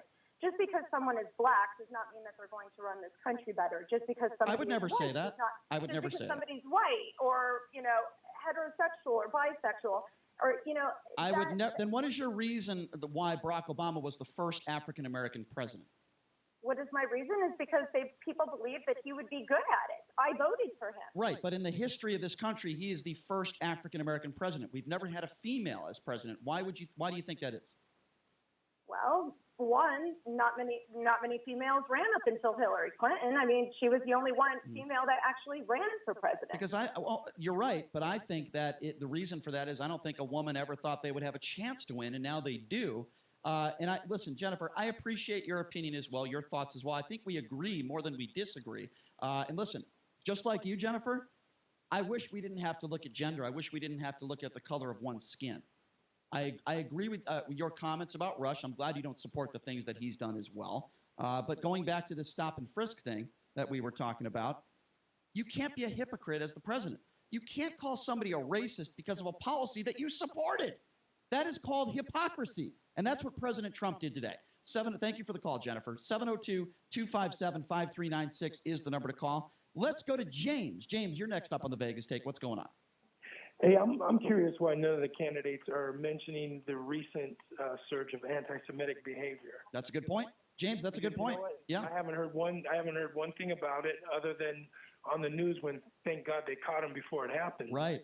Well, but listen. If you go back in time, nobody's been persecuted longer than the Jews. Bernie Sanders is Jewish. Yeah. If anybody should be talking about this, you're right. If anybody should be talking about this, James, it's Bernie Sanders. He's Jewish, and he hasn't even brought this up. Yeah. It continues. I mean, it goes from pre-Bible days, and it seemed, obviously the Holocaust, and it seems like every other generation decides that it's anti-Semitic time. Yeah, well, I'll tell you what. Don't expect Ilhan Omar to ever bring up anti-Semitism. That's for sure. That's right. Yeah, I mean, listen. What? It really annoys me because it annoys me too. They seem to be the group that is always left out, and nothing is ever said until something horrible happens. Well, that terrible synagogue shooting in Pittsburgh, we had a threat right here in our backyard, James, as you know, and when our news director covered the story where he's getting 2 to 3 years in jail for threatening to go into synagogues and shooting innocent Jews. But if you watch Fox News, James, and you watch Tucker Carlson, he thinks the idea of white supremacy is a hoax. Well, this is not about white supremacy or anything else. This is about what is right, and if we're going to protect race, religion, then you have to include everybody. You can't just agree. Are there not enough Jews that their votes count, or what? Yeah, to me, you're right. It seems to be what it is. You make a very good point, and I'm very shocked that at least the Democrats haven't even brought that up, let alone Republicans, James. I don't think there's enough. There's a song by Brian Setzer, and one of the lyrics is, "I'd like to help you, son, but you're too young to vote." And it kind of applies to the Jews, I guess. Well, James, unfortunately, sadly, you're right, and you make up a very good point. I appreciate the phone call. Why have none of these candidates talked about anti-Semitism? Hate crimes have been on the rise in this country for several years. Number one, why? And number two, what are we going to do to stop it? This is a problem in society. We need to stop it. But if you ask Tucker Carlson or Laura Ingraham, they don't think white supremacy exists. It's a farce until something happens to one of their members of their family. Number to call, 702-257-5396. Let's go to Robert. Robert, you're next on the Vegas Take. How you doing? Good. What's on your mind? Anyways, I thought Bloomberg, he started off to be an accountant, but it didn't work out so well because he kept on coming up short. Well, I don't know where you're getting at. What do you mean he came up short? He's worth $60 billion. Robert? Robert, are you there?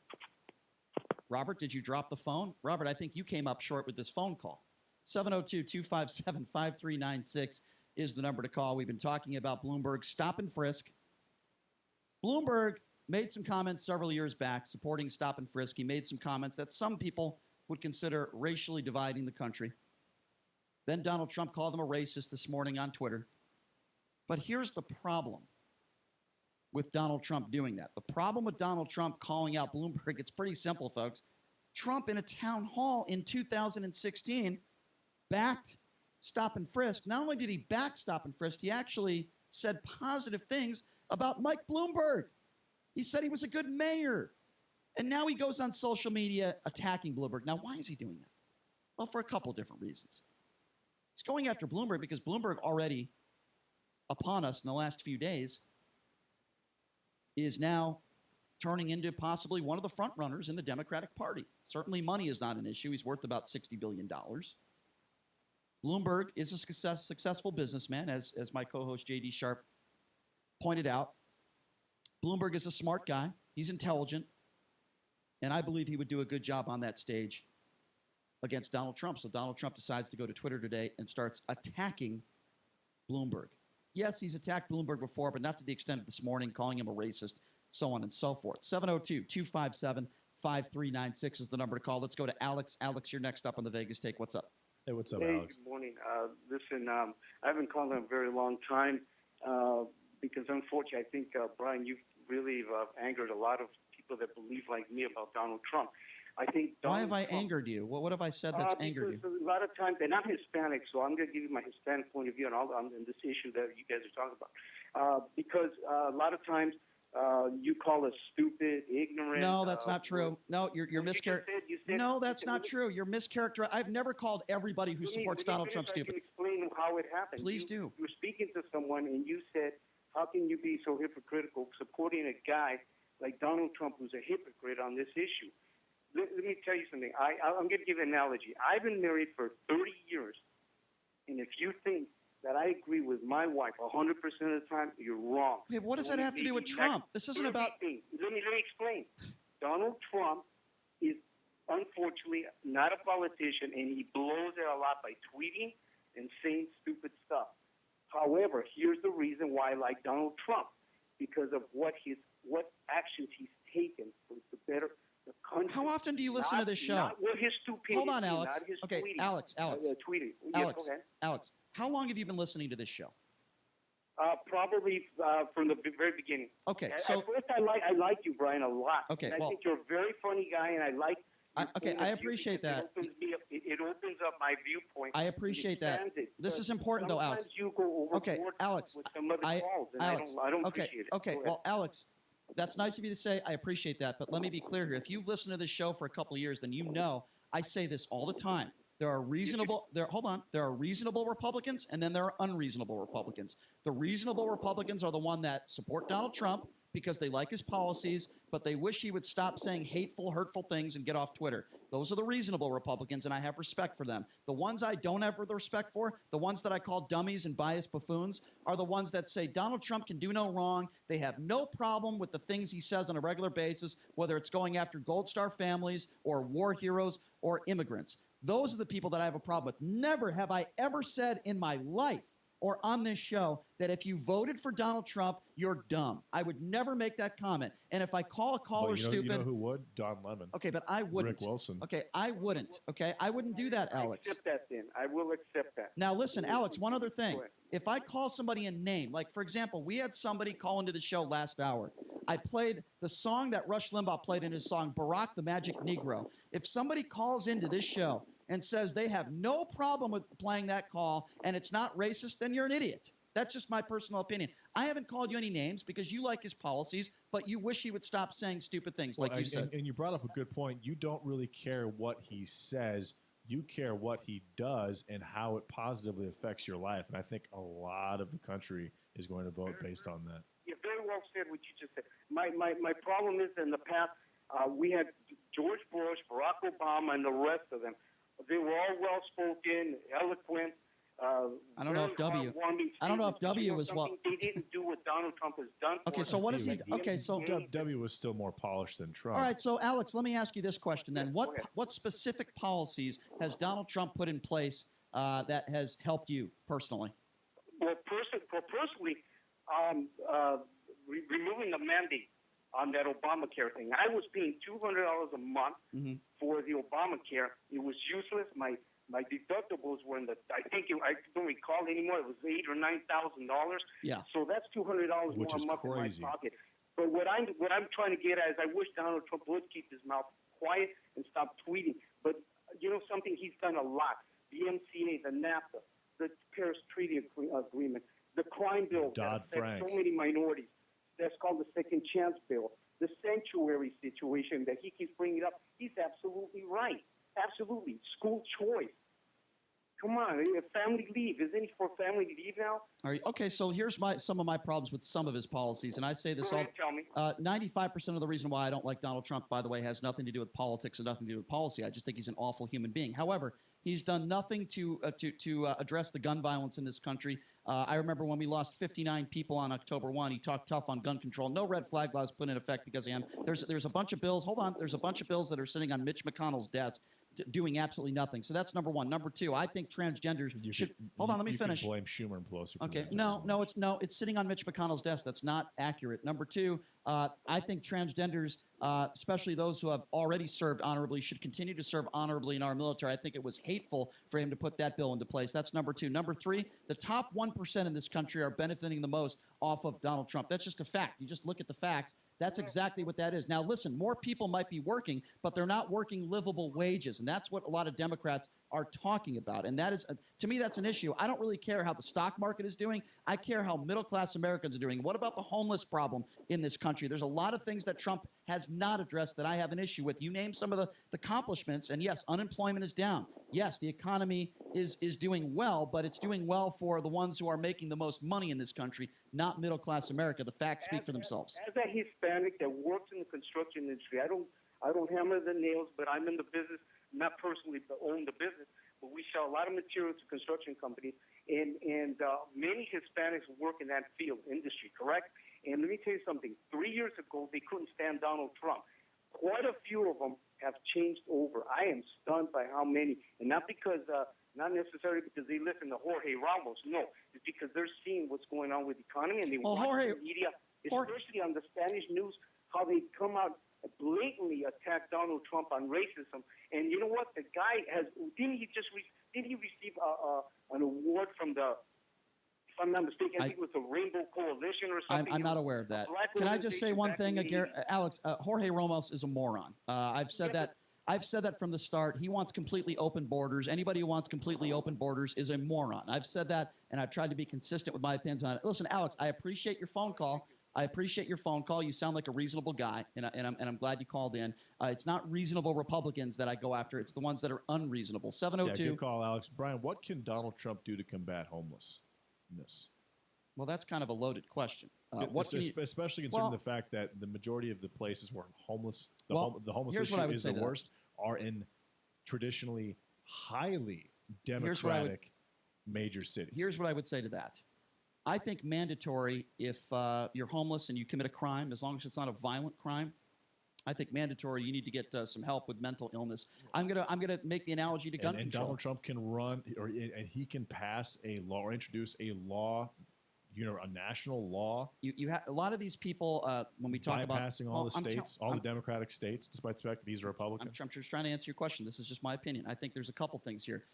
The majority of the people that are homeless on our streets, not just Las Vegas, but across the country, have mental illness, severe mental illness. A lot of them are veterans who suffer from post-traumatic stress disorder and drug addiction. Those are the three things that I would focus on, and I'm not sure both Republicans and Democrats are doing enough to combat those three issues. I think if we go after those three issues, we're not going to get everybody off the streets. People are still going to be on the streets, but it certainly is going to help the problem. And I don't think the president, all the way down, people are doing enough to combat this problem. Throwing money at people or putting an ordinance into place, fining people for being on the streets and putting them in jail is not going to solve the problem. Mental illness, drug addiction, post-traumatic stress disorder. We need to tackle those three issues. Do you think that Donald Trump called Carolyn Goodman and gave the recommendation for the ordinance? Absolutely not. But what I am saying is he's not doing enough on those three issues to combat the homeless problem. It's a very difficult issue, especially when many of these people don't want to be helped. It's an extremely difficult issue. But no, I don't think the president's done enough. I don't think our politicians have done enough, and they've let people down, including our veterans. 257-5396. Let's go to Gary. Gary, you're next up on the Vegas Take. What's going on? Hey, what's up, Gary? Yes, sir. Okay, as far as the president goes, he talks like the regular working class. Grab them by the P. Yeah, you're right. Regular people talk like that. You're absolutely right. No politicians talk. Right on the table, that's it, cut and dry. Yeah. Okay, about the homeless. You got a mayor there in Vegas. They own a lot of land in that county, okay, the city. Why don't they put up military barracks for the homeless, okay? Now you're helping them out. Well, that's what Oscar Goodman basically stuff like suggested. this. Well, we've talked about this issue a lot on the show. And, there's a former jail, I believe it's in Jean. And Oscar Goodman has talked about maybe sending some of these people to this facility where they can get medical help. They can get help possibly with mental illness and addiction. And I would certainly agree with that. I would agree with going that route. I don't agree with the way they're handling it here in Las Vegas. And I've certainly talked about that for the last couple months. I don't agree with the way they're handling things. As far as your first statement goes, Donald Trump talks for the middle class, working class. Well, he certainly doesn't speak for me, Gary. I don't know what would make you feel that way. Well, now, Brian. But he talks to a lot of us out here on the street that work with their hands. That's what counts. There's more majority, okay, of the uneducated than the educated All right, ones. so educate. For white-collar jobs Fair enough. that are lazy in a lot of ways. Donald Trump is good for the blue-collar worker. All right, so Gary, maybe you can educate me then. What policies has Donald Trump put in place to help middle-class America? Well, as far as middle-class America, the only thing I could do is watch TV, listen to the Republican Club, okay, and eyes and ears open. Okay, but what does that have to do with my question? I just asked you, with all due respect. I just answered your question. No, you didn't. That's I said, what I'm name me. learning from TV to radio. So you can't name me one policy that Donald Trump has put in place to help middle class America. Yet you're willing to go onto this radio show and say he speaks for middle class America. Well, You understand? didn't he help out the car industry, the farmers, What? and don't tell me he didn't. The farmers. Do you know how many farmers are against this president? Do you know how he screwed the farmers in this country? With all due respect, Gary, I have no idea what you're talking about. If you want to name me some policies that he has put into place, we had another caller who named a few. I respect that. You're saying he speaks for middle-class America. He claims to be a billionaire, okay? He is absolutely, unequivocally, unquestionably a billionaire, Brian. So you there's no claim. Okay, fine. So Steve Mnuchin and all the people in his cabinet that are extremely wealthy, do you think that represents middle-class America? He said he was going to drain the swamp, Gary. Everybody in his cabinet, not everybody, but the majority of people in his cabinet are extremely wealthy. I thought he said he was going to drain the swamp. That represents middle-class America, his administration? Okay, how much money are you making on this radio station? I'm not going to. What does that have to do with what I just said? And that's a very good question. If Brian wasn't working in this particular job, if he was working in a job where what the president does policy-wise actually affected Let me his be income, very because clear. Right now it does not. I believe that his stance would be a little different. No, and, it wouldn't. And he would, No, it wouldn't be. No, it wouldn't. Let me be very clear. If your pockets were affected by the president's policy, because right now they are not. Let me be very clear. But if your pockets were affected by the president's policy, Brian, would you consider more about what he says or what he does? Let me just respond to what Gary said, and then I'll answer your question. Let me be very clear. Donald Trump had absolutely nothing to do with the job. You know what, Gary? With the job I have now. I've been working and busting my ass in radio for 20 years.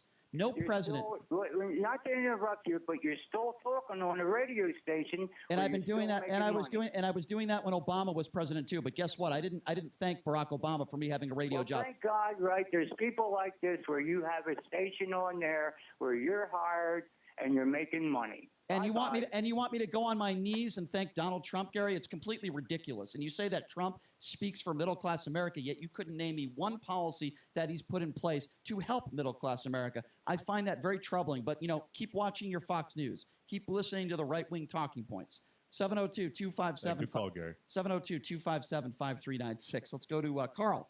Carl, you're next up on the Vegas Take. What's going on, Hey, Carl? what's up, Carl? Yeah, hi guys. Listen, I've said this before to you. You're talking about what a wonderful businessman. That's why people voted for Trump. Well, number one, I've mentioned this before, and I'm going to mention it again. Why is there no bank in the United States would loan him a nickel?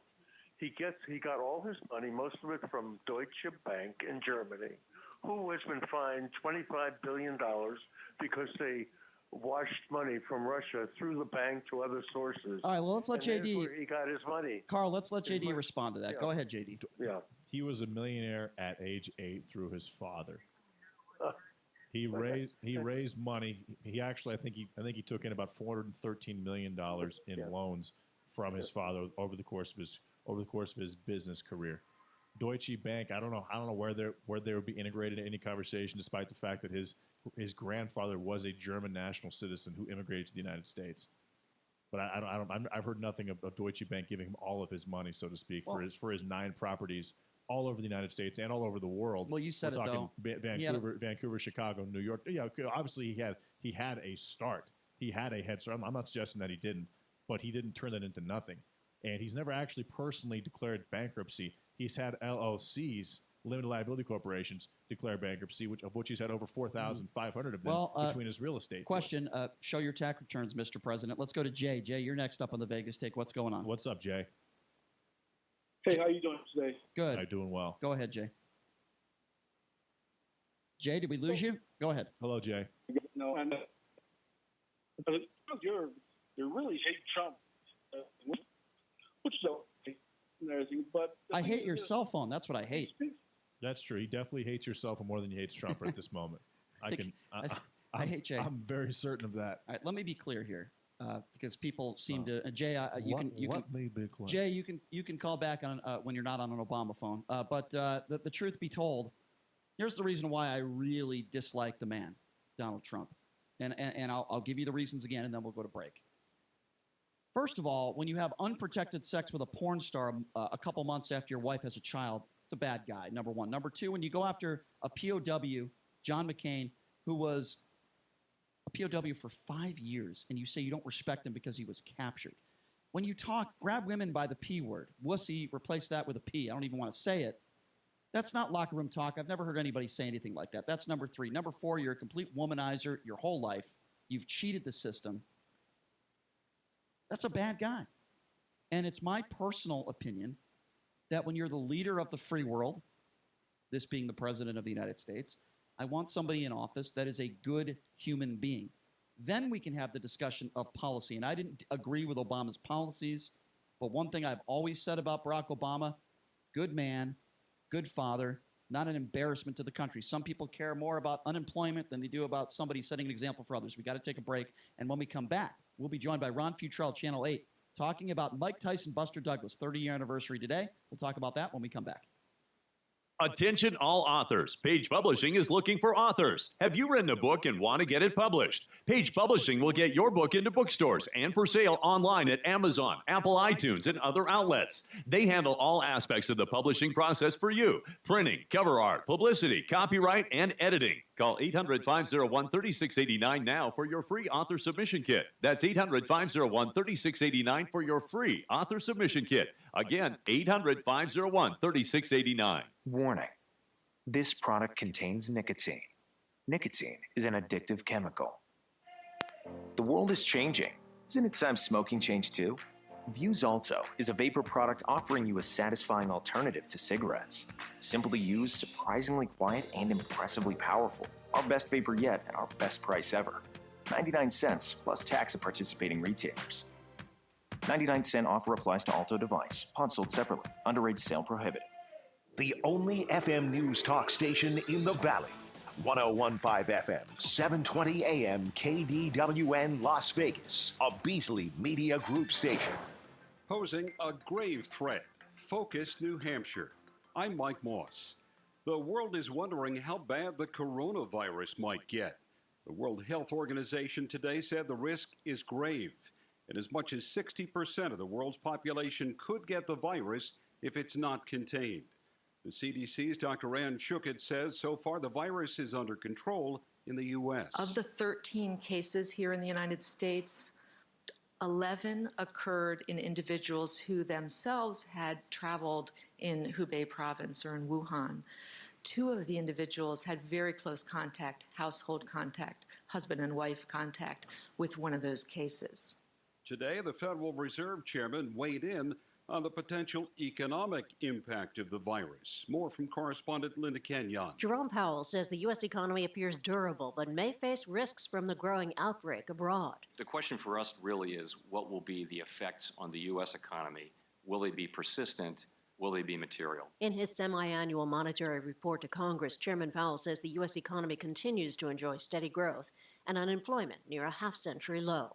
Linda Kenyon, Capitol Hill. House Speaker Nancy Pelosi says the president's trying to deceive the public, saying he will protect Medicare but offering a budget that makes dramatic cuts. I think it does bear repetition to say what he is doing, slashing $500 billion from Medicare.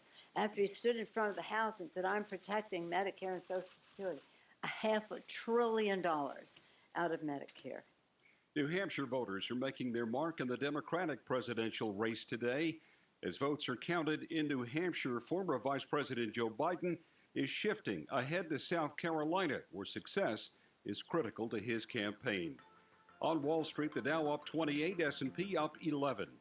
I'm Mike Moss. It's time to check the roads. From the Lerner and Rowe Traffic Studio. This report sponsored by your Southern Nevada Chevy dealer. Watch for slowing for an accident reported on 95 northbound at Las Vegas Boulevard. Off to the left, vehicles not blocking on the shoulder. And a crash on 95 northbound at Lake Mead Boulevard at the exit ramp. Watch for Highway Patrol with the scene. On the surface streets, a crash at 15th Street north of Stewart. Police and fire staged there for injury sustained. Celebrate President's Day at your Southern Nevada Chevy dealer and choose from great cashback or lease offers or even low APR financing. Hurry to a Southern Nevada Chevy dealer and drive away in a new Chevrolet. I'm John Michaels from the KDON Traffic Center. Get the rest you deserve with Helix Sleep. Helix makes personalized mattresses to fit your unique body type and sleep preferences and give you the best sleep of your life. Go to helixsleep.com and get up to $200 off during their New Year sale. We're aware of it. We laugh about it. We know that there is a lot of shtick in our industry. Sam and Ash, your personal injury attorneys. Find them at samandash.com. When your lawyer is too focused on their own image and their own persona, they're not worried about your case. We don't pretend to be anything other than who we are. We're great lawyers. This is what it's about. Find out more at samandash.com or call 1-800-304-2000. Sam and Ash, because you deserve what's right. We want you to be proud of us at the end of the day. You want to go, hey, those are my lawyers. This is Harry Jacobs from Credit Restoration of Nevada, inviting you to join me for the Credit Show, Saturday mornings between 9 and 10, here on the new 101.5 FM and 720 AM. If your retirement plan is on set it and forget it, it's time to take control. Tune in for Financial Safari with America's Wealth Coach and best-selling author, Coach Pete DeRuta. For more than 25 years, Coach Pete has been helping people just like you plan for retirement. Join Coach Pete every week as he discusses topics like why your retirement plan should also be an income plan and how to make sure you're getting the most out of your 401k. Financial Safari with Coach Pete, Saturday morning at 10 a.m. and Sunday afternoon at 2 on 101.5 FM, 720 AM, KDON. Hey, I'm Teresa with Westar Credit Union. You can get coffee anywhere. You can drive through, order online, even have it delivered. But you know how much better the experience is when you get your coffee from a great local place that genuinely appreciates you coming in and even knows you by name? That's what it's like to bank with us. Bank where you matter. Westar Credit Union. We want you to thrive, reach your goals, and be part of our family. Join us. Westar Credit Union, where you matter. Visit bankwhereyoumatter.com to learn more. SportsX Radio Nation, what's up? It's Ken Thompson, host of SportsX Radio, reminding you to catch me at my new time, 8 to 10 p.m. for all the local Vegas sports coverage, plus the national scene as well. That's SportsX Radio on the new 101.5 FM, 720 AM, KDWN. Mark Levin, weekdays 3 p.m. to 6 p.m. Now back to the Vegas Take on 101.5 FM, 720 AM, KDON. The opinions of the hosts on KDWN are their own and do not necessarily reflect the views of this station, its management, or Beasley Media Group. Right now, the day's biggest news stories from a Vegas perspective.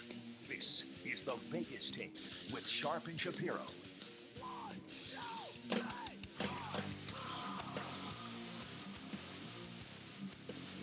All right, welcome back. It is the Vegas Take. Sharp and Shapiro rolling out the red carpet, baby, for hour number 3. Ron Futrell from Channel 8 will be joining us here in a little bit. Covered Mike Tyson's entire career. This is the 30-year anniversary, by the way. The Buster Douglas-Mike Tyson fight, the very famous one, 42-1 shot won that one. We'll get to that in just a few minutes here. But I want to talk about another Donald Trump tweet or retweet real quickly, if I may. So Donald Trump retweeted a scene from Curb Your Enthusiasm. And on the show, it was season 10, episode 1, right? And in this scene, it's Larry David from Curb who cuts off a motorcyclist. Somebody maybe you would see in Laughlin. When I go to Laughlin, I see a lot of these motorcycle drivers. They're usually, these big buff white guys that are wearing these motorcycle outfits. Looked like the scene from Police Academy, when someone walks into that bar and you see a bunch of guys singing YMCA. That's what this guy looks like. Okay, I'm just trying to describe you what he looks like. So Larry David cuts this guy off. And in the scene, it's actually pretty funny. Instead of me describing it, I'm just going to play it for you. So here it is. What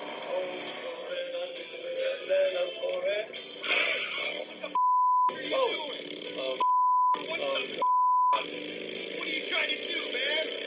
What the are you doing? You little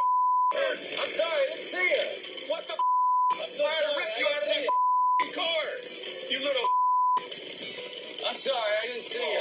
Just be more careful next time, okay? Will do. All right. All right. So the conversation changes, and he goes, "Be more careful next time," because Larry David grabs a MAGA hat and puts on a MAGA hat, and then all of a sudden this guy is really nice to him. So the entire episode is Larry David using a MAGA hat as a repellent to have to deal with people. That's what the entire episode is about. But of course, Donald Trump, being the ignoramus, doesn't know that. So what does he do? He retweets that image of it, not understanding, not knowing that the entire episode was dedicated to a MAGA hat as a repellent to have to deal with people.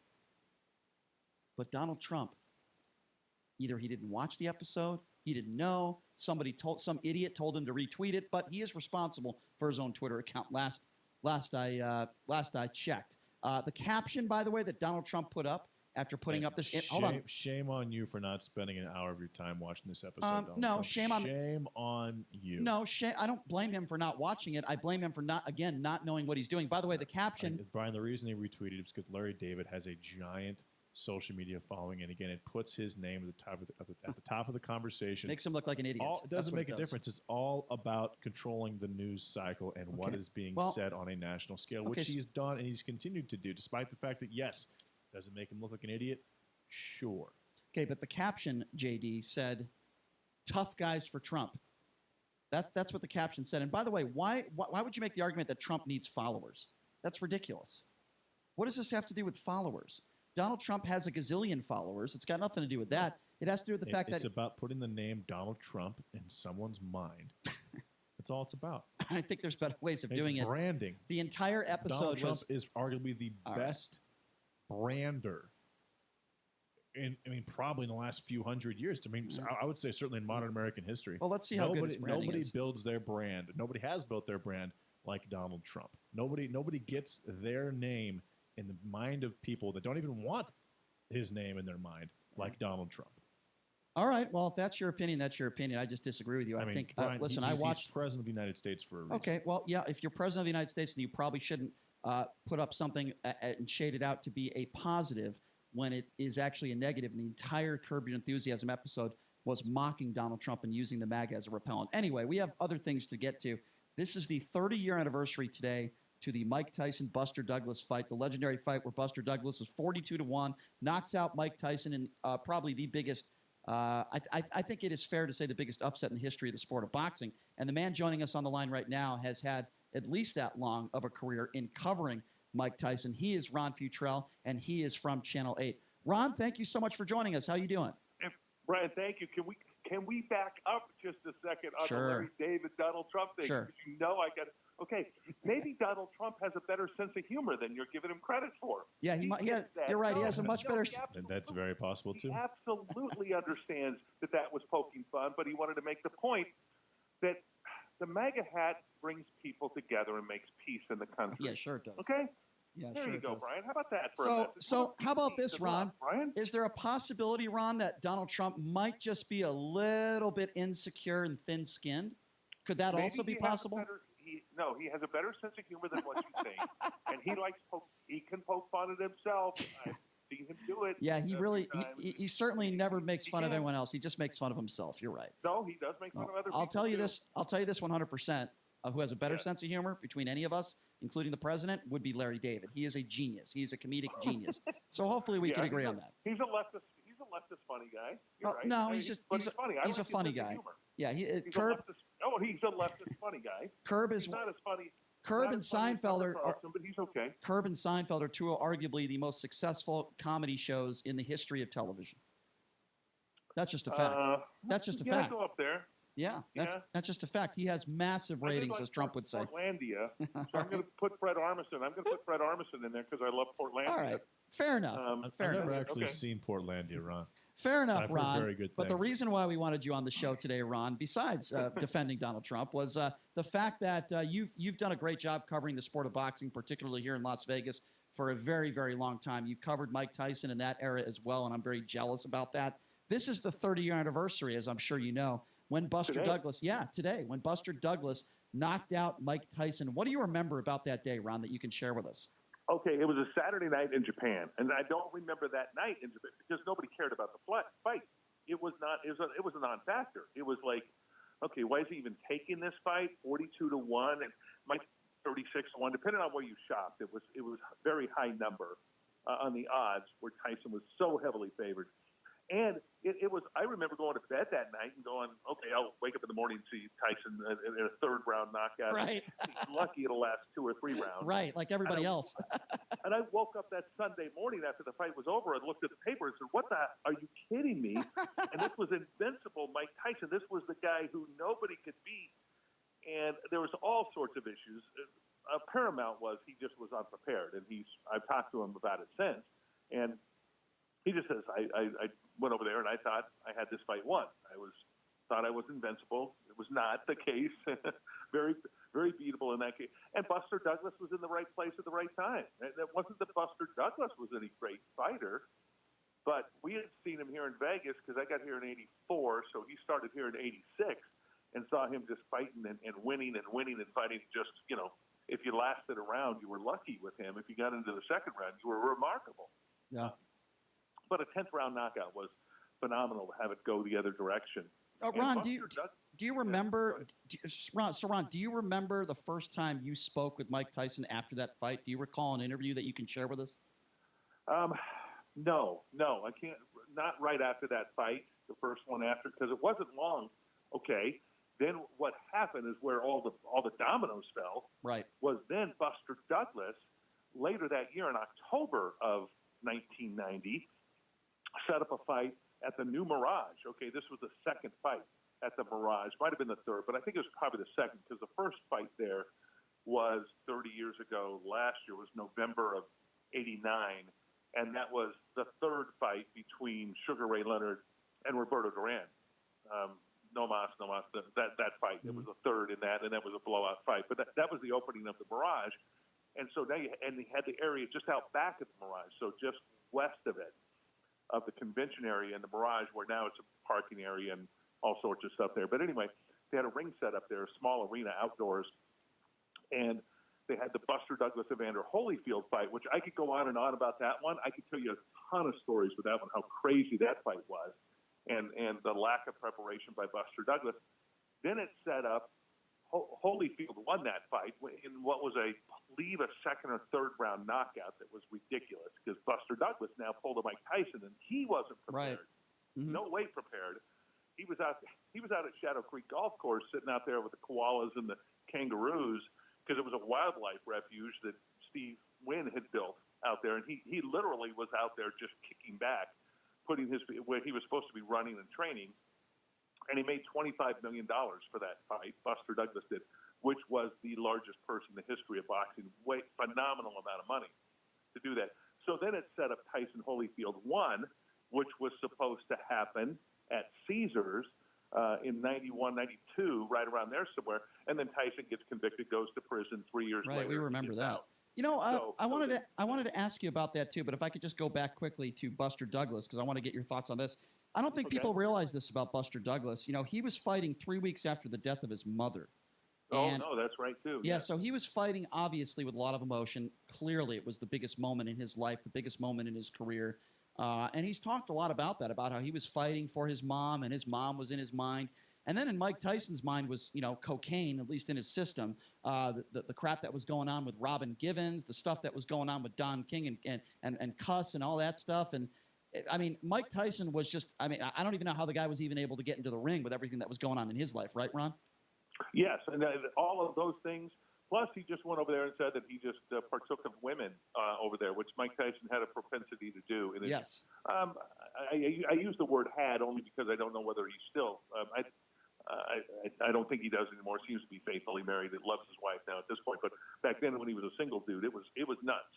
Some of the stories that you heard about Mike Tyson in town. So I'm sure over in Japan. What did he do, Ron? Because I don't. Without getting into too much into detail, but you covered this guy's career in Las Vegas. You went to a ton of Tyson fights. Give me like a story that you heard that Mike Tyson just completely out of control at night in Vegas. Like, what did he do? No, he would. Well, usually they weren't spinning Vegas. It was Pahrump. And it really was. He would go with his. I knew one of his bodyguards. Yeah. So they would load up limos, and they would take him, and they would rent out a house of ill repute in Pahrump. Do they? Could you expand on? Okay, there we go. Whorehouse. Yeah. Okay. Great. Yeah, you can say that.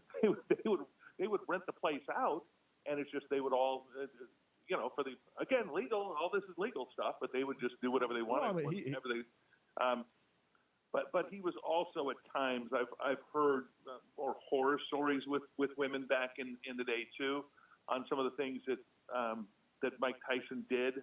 And how can I explain this well? I've seen Mike in the locker room.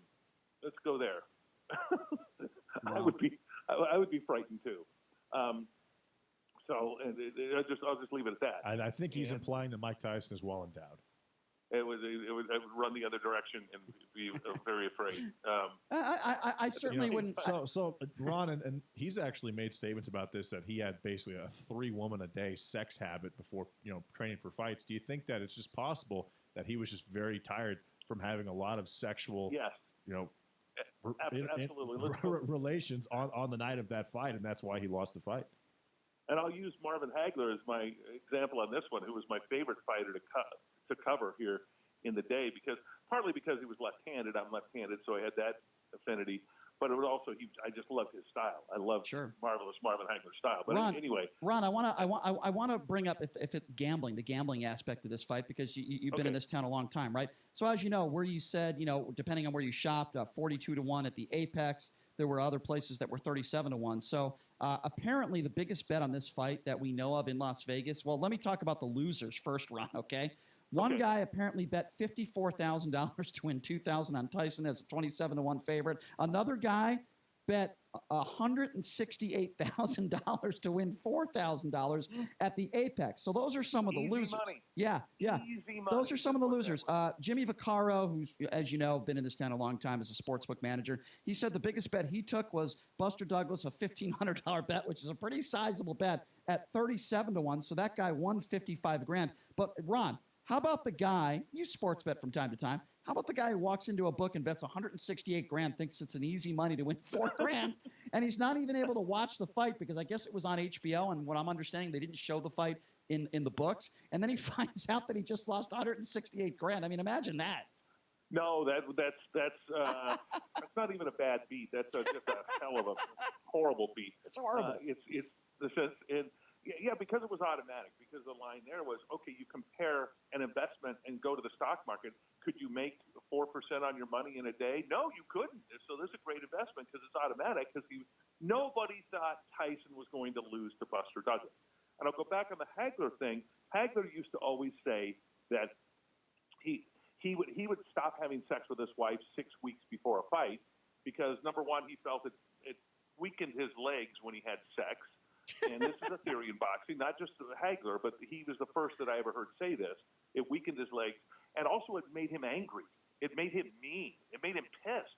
He would look at his opponent and say, "You've kept me from my wife for the last 6 weeks. Damn you! You're going down." Hey, most people might enjoy that. I mean, I don't.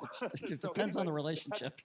That was Hagler's attitude, where Tyson's attitude was, "I ain't stopping." In fact, right. His pre-fight ritual. So sex weakens your legs? I never knew that. Hagler said that. I must not be doing it the right way. I don't know.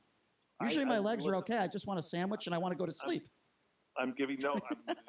Listen, I've never scientifically researched that.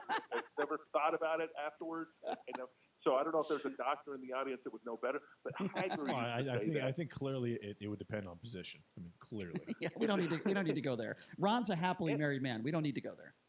Yeah, it depends on a lot of things. But I guess the way Hagler felt it, the way he did it, it weakened his legs. But I think the second point was probably his bigger point, was that it made him angry. Yeah. And the fact that he had probably built up testosterone. I don't know. That's true. He's backed up. I get it. Again, a doctor that knows more about this can figure out whether that's true or not. But mentally, it was part of his workout, where Tyson, part of his workout was just going in there, hitting the speed bag, beating the hell out of it, and just, and. Well, I tell you what, Tyson is an interesting cat. I like Mike Tyson. He absolutely. was bipolar in the sense that you never knew which Mike Tyson you would meet. There were times, I'll tell stories where I would go, and talk to Mike Tyson, and he would say, "Hey, why don't you? Can I tell you something? Bring your boys by and have them work out at Johnny Tacos. You can watch the workout, and come over and have a good time and see the workout if you want. So be that gracious, Mike Tyson. Then other times, I remember one time specifically, we're on. Why you always got to be such a smart ass? Why you asking me those questions? You're such a smart ass when you ask. I tell you something, you're a smart ass. And no, so we had that sort of, I'll say, relationship in the sense that it was, Ron, you just didn't know Mike, you were going to get. Ron, and we're just joining us, by the way. Ron Futrell does a great job, Channel 8. He is the Ron Burgundy of Las Vegas covering sports. He's been doing it forever, and he's awesome at it. My impersonation. Yeah, awesome. You're awesome, Ron, and you're also one of the good guys in this town. All seriousness, you're a great guy, and you're really good at what you do. So I don't say that about a lot of people, believe it or not. Not that anybody cares what I think, but I miss being in there. Can I say this? Sure. Guys, Jason, both of you guys? Yeah. I miss being in there with you guys. Even you, Brian. I miss being We in had there. fun, didn't we, Ron? But you know what? Here's something I always loved. Here's something I've always loved about you, Ron, right? We disagree. We are completely on the opposite end of the spectrum politically, but we always, had respect for one another. Never personal. Do you know how many times I have debates or disputes with people politically that are even in the media, and they're just so nasty? We've never gotten to that point, and I'm serious when I say you're one of the best in the business in this town. You're really good at what you do. But Ron, moving forward with this boxing fight, you've covered Thank Mike. You, Brian, and likewise, feelings mutual. I appreciate that, Ron. Checks in the mail. But no, seriously, you've covered Tyson forever, and you know Tyson a lot better than I do. I've interviewed him more after he's retired rather than when he was fighting, because I wasn't here in town. I'm happy for Mike Tyson now, Ron, and let me tell you something, and you could tell me whether you agree with this or not, because you know more than me. I don't think he ever committed rape. I really don't. I know he was convicted, and some people might have a problem with me saying that. I think he literally got screwed over in that case. I think he was surrounded around the wrong people. I think he had rough sex. I do not think Mike Tyson is a rapist. That's number one. Number two, you're right. He did have multiple personality disorder. I think the medications that he's on now have certainly made him a better person. I think deep down inside, Mike Tyson has always been a decent guy. He had some anger issues. He had a tough upbringing. I'm really happy for Mike Tyson. He seems to be doing much better now. He took care of his tax issues. He enjoys his family life. It's a horrible thing what happened to his daughter 10 years ago. That was awful. He's had a tough life, but I'm really happy for Mike. He seems like he's in the best place he's ever been in his life. You think that's accurate? Oh, absolutely. Yes, I would agree with you. I could go if we got more time. One of these days, the rape case from the early '90s. We can go into details on that because I did study that case quite a bit. I was even there when he got out of prison and followed him through an Indiana cornfield to try to get an interview with him. Wow. Unsuccessfully. Right. But solid effort though. The case was on, but. No, I agree with you. There was an interview. In fact, I interviewed Mike probably 6 months ago at a legal cannabis dispensary where you could openly smoke there because it's on Indian Paiute reservation land. Yep. So you could smoke there. And so he had this joint, and he's smoking this joint while I'm doing the interview with him.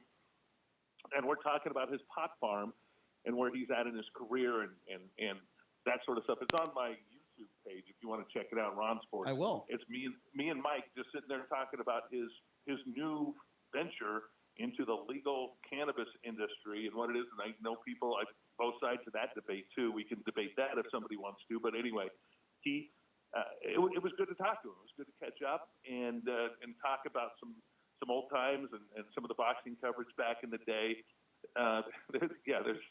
It was fun to get here and cover that. Richard Steele. I did an interview with Richard Steele for a fight card coming up this week, Thursday, I think it's Westgate, that he's partial promoter for. And we were talking about Tyson's first fight here in town in '86 when he won the heavyweight championship. I think it was Tony Tucker at what used to be the Hilton. Now it's the Westgate. And how Muhammad Ali was there. And I remember doing interviews with Ali, and it was the last time I'd interviewed Ali, and how you could see he was starting to have some of the effects of what he was going through, the Parkinson's, that later led to his death. And it was Mike Tyson. They had this Don King set up with this crown. He was the undisputed heavyweight champ of the world, had got all the titles unified, and finally had won the championship. And yeah, it was a fun part of sports history and Vegas history to be a part of that. I feel fortunate that I was around then. I'd only been at that time in town doing sports for 2 years when that fight happened. So I'm a kid. I'm 26 years old, 27 years old. That's incredible. And it was fun. That's like There were times I still pinch myself today. Yeah. And you know what, Ron? Everyone knows where we were when that thing happened. I was 9 years old watching HBO with my dad. It's incredible. Well, Ron, I always appreciate it when you share your stories with us. And next time you come on, we got to give you a little bit more time because I want to hear more of those Mike Tyson stories. But unfortunately, we're up against a break. Ron, you do a great job. Yeah, go ahead. Go ahead. Thank you so much for having me on your little show here, Frank. I appreciate it. I tell you something. With Ron. I love it. Thanks, Ron. You're the best. You're the best, man. Thanks, Ron. I appreciate it. Ron is the best. Of course, now working over there at Channel 8, he does a great job there. So does Chris Matthews, by the way. They're both really good. Channel 8 does a great job covering sports, as does Brian Salmon, my boy over there at Channel 3. Some really good sports people in this town, particularly TV, that I appreciate. Ron is certainly one of them. Fantastic guy. His stories are unbelievable. Can you imagine if you were like a sports reporter back then in Vegas? Watching some of those fights. How about the Mike Tyson Evander Holyfield fight where Tyson bit his ear off? Can you imagine if you're in press row watching that? I mean, that's insane. And I've had some pretty crazy events in my lifetime here. I remember when Paul George basically almost was an amputee. I mean, at that USA basketball game where he had to have, emergency surgery. That was a crazy moment in Las Vegas. I remember that. And I've had some other crazy incidents, but never have I ever seen anything like a Mike Tyson fight before. And I wish I was able to see Mike fight in person. I was able to watch it on TV, but actually covering it as a member of the media, although I don't think you could cover boxing fights at the age of 9 years old. I think that's probably a little bit too young to have a career in sports journalism. But anyway, so we're going to take a quick break. And when we come back, we're going to be talking a little bit about the Hard Rock. Oh, the Hard Rock no longer exists. And a woman who worked at the Hard Rock, her name is Diana Arnson. She's going to be joining us next to talk about her experiences there. You're listening to The Vegas Take. Here is some great news. If you missed the deadline to sign up for health insurance, or if you sign up for a plan that you're just not happy with, you still have a choice. It's called MediShare. It's the affordable alternative to health insurance. And it's worked beautifully for 25 years. They have more than 400,000 members now around the country. MediShare is a Christian healthcare sharing ministry, and over the years, members have shared over $3 billion of each other's medical bills, so they could help share your needs too. And best of all, you could save a lot of money with MediShare. The typical savings for a family is about $500 a month. Your savings could be more or less, but think about what you could do with that extra money every month. You're not stuck with a high-cost health plan. You can join MediShare anytime, so call them today and check it out. Here's the number to find out more, and there's no pressure. They are super easy to talk to. Call 844-91-BIBLE. That's 844-91-BIBLE. 844-91-BIBLE.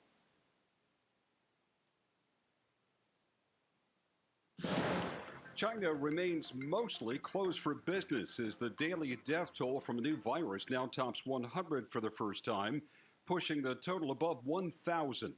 Around 60 million people are under virtual quarantine, and the Chinese official says reopening businesses poses a risk of further spreading the virus, but he says the country has little recourse.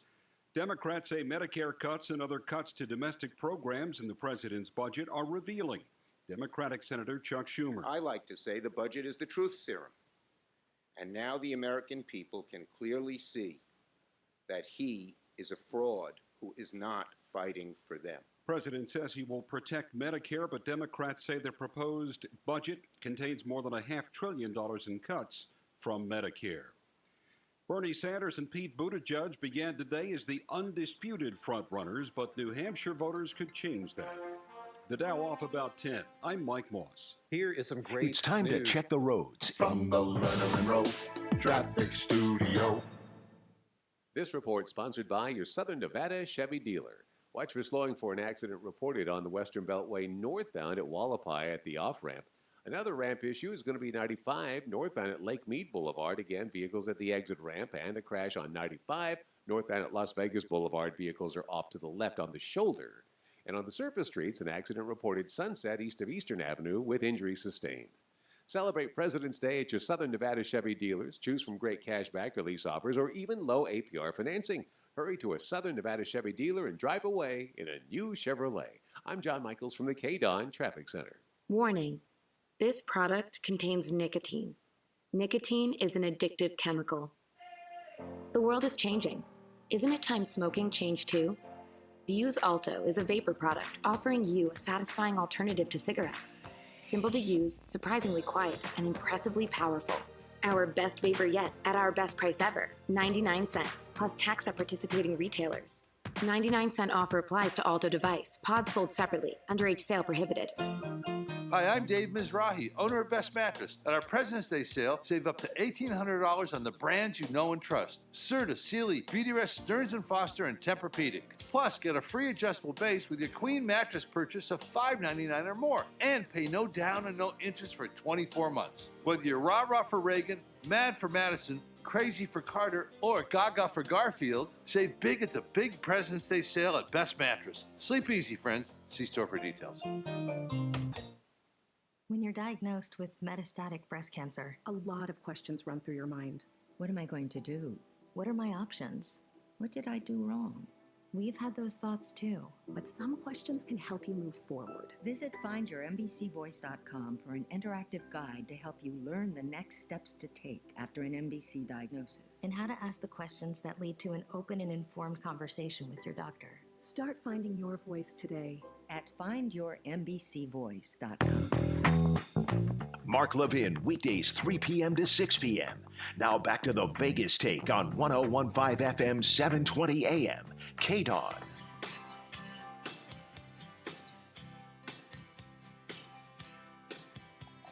All right, welcome back. It is the Vegas Take, Sharp and Shapiro. Glad you can join us on a Tuesday. And, you know, it's kind of a sad time we're in now. If you were a big fan of the Hard Rock as I was, I enjoyed going to the Joint back in the day. I've seen so many great concerts at the Joint and other venues at the Hard Rock as well. Great restaurants. It was always that kind of young, hip atmosphere there. In fact, recently I went to the AVN Expo, the porn expo at the Hard Rock, and now it's gone. Now everything's gone. The reason for that, Virgin has taken it over. Richard Branson and his Virgin company have officially taken it over. And person we have in studio right now has been at Hard Rock. She is the former box office manager there and a friend, and she's actually helped get into some pretty cool concerts there as well. So I have to thank her for that. Diana Arnson joining us in studio. Diana, thank you so much for being here. How are you? You're welcome. I'm great. How are you? I'm doing okay. I'm sorry that, before we get to some stories about the Hard Rock, if you can share with us, I mean, is there any chance that you're going to be still working there when Virgin takes it over? Like, what are they telling employees? They're not telling us much, actually. So Well, that's an uneasy feeling. It's very. Come on, Richard Branson, take care of people. Okay, so it's actually not even Richard Branson Yeah, that exactly. people don't even Oh, really? understand. Yeah, I don't understand. I'm there's so many pieces Yeah. So, in but the mix, but Did they go bankrupt, or what exactly? Why was this? Why did they decide to sell to Richard Branson and Virgin? Do you have any idea?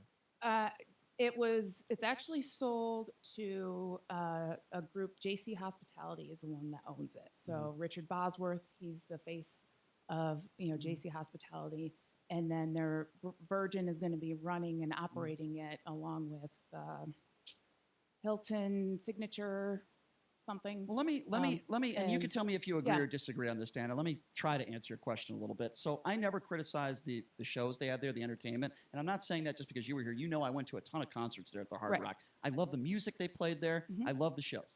In my personal opinion, this property has been completely mismanaged, from the clubs to an extent to the gaming. Now, the problem I see is they didn't get big gamblers into there. A lot of these younger guys and girls that were going there, they went to rehab, they went to party and drink and have a good time. The gambling never worked there. I think that was the big problem. And the other problem is they make this new hotel there years back, right? The second wing of the hotel. They lost money on that deal. It was a bad business decision. So I think bad business decisions, along with the fact that there are so many other places for big shark gamblers to play at, that, to me, that is the reason why it was, in my opinion, mismanaged. Would you agree with that, or what would you? No, I do agree with that. And there was different owners and operators and VPs or CEOs that was just turned over, right? Ever since Morton's left. So, after the Mortons left, that's, it just was this constant snowball of new people, and they had new ideas and reinventing and rebranding and everything. And after that, it's it still had the atmosphere, but you're right. It was, I feel it was somewhat mismanaged. I can't even imagine how many great stories you have as being a box office manager. One of the perks of your job, it's kind of like what we do. We get to go to all these great events and meet. I've become friends with, like, one of my favorite bands growing up is Filter. Yeah. And I remember it was a show that you were at too. The lead singer of that band is Richard Patrick. Yeah. And so we met him backstage. We were hanging out for like an hour. Richard's a great guy, big liberal, hates Trump and all that, but great guy. So I'm at his concert and he invites me to the show. And he starts having a conversation with me in the middle of the show. He's like, I "Hey, remember that's yeah. Brian Shapiro up there." And I'm that was like, at Brooklyn Bowl, I think. Yeah. but that's just an example of like cool things you never forget for the rest of your life. I would imagine you probably have 100 stories like that. I have so many. So stories. give me like one that is in your mind forever that you'll never forget. Well, there's just so many, like some little ones. When we had the first Guns N' Roses residency. I remember that. That was awesome. That was when Axl was, known for going on late or not going on at all. Right. And my staff called me down to the box office and said, "Hey, there's a guest here that wants a refund because he doesn't think Axl's going to go on stage." I'm like, "Okay, well, all right, let me see what we can do." And I came down and I'm like, "Sir, I cannot refund your tickets because you think Axl is not going to go on stage. I can refund them if he actually doesn't go on stage." But and then they were casino tickets anyway, so he got them for free. And then he threw them in my face and walked away. Oh, how nice is that? And then later he went, and then Axl went on like maybe 15 minutes after that.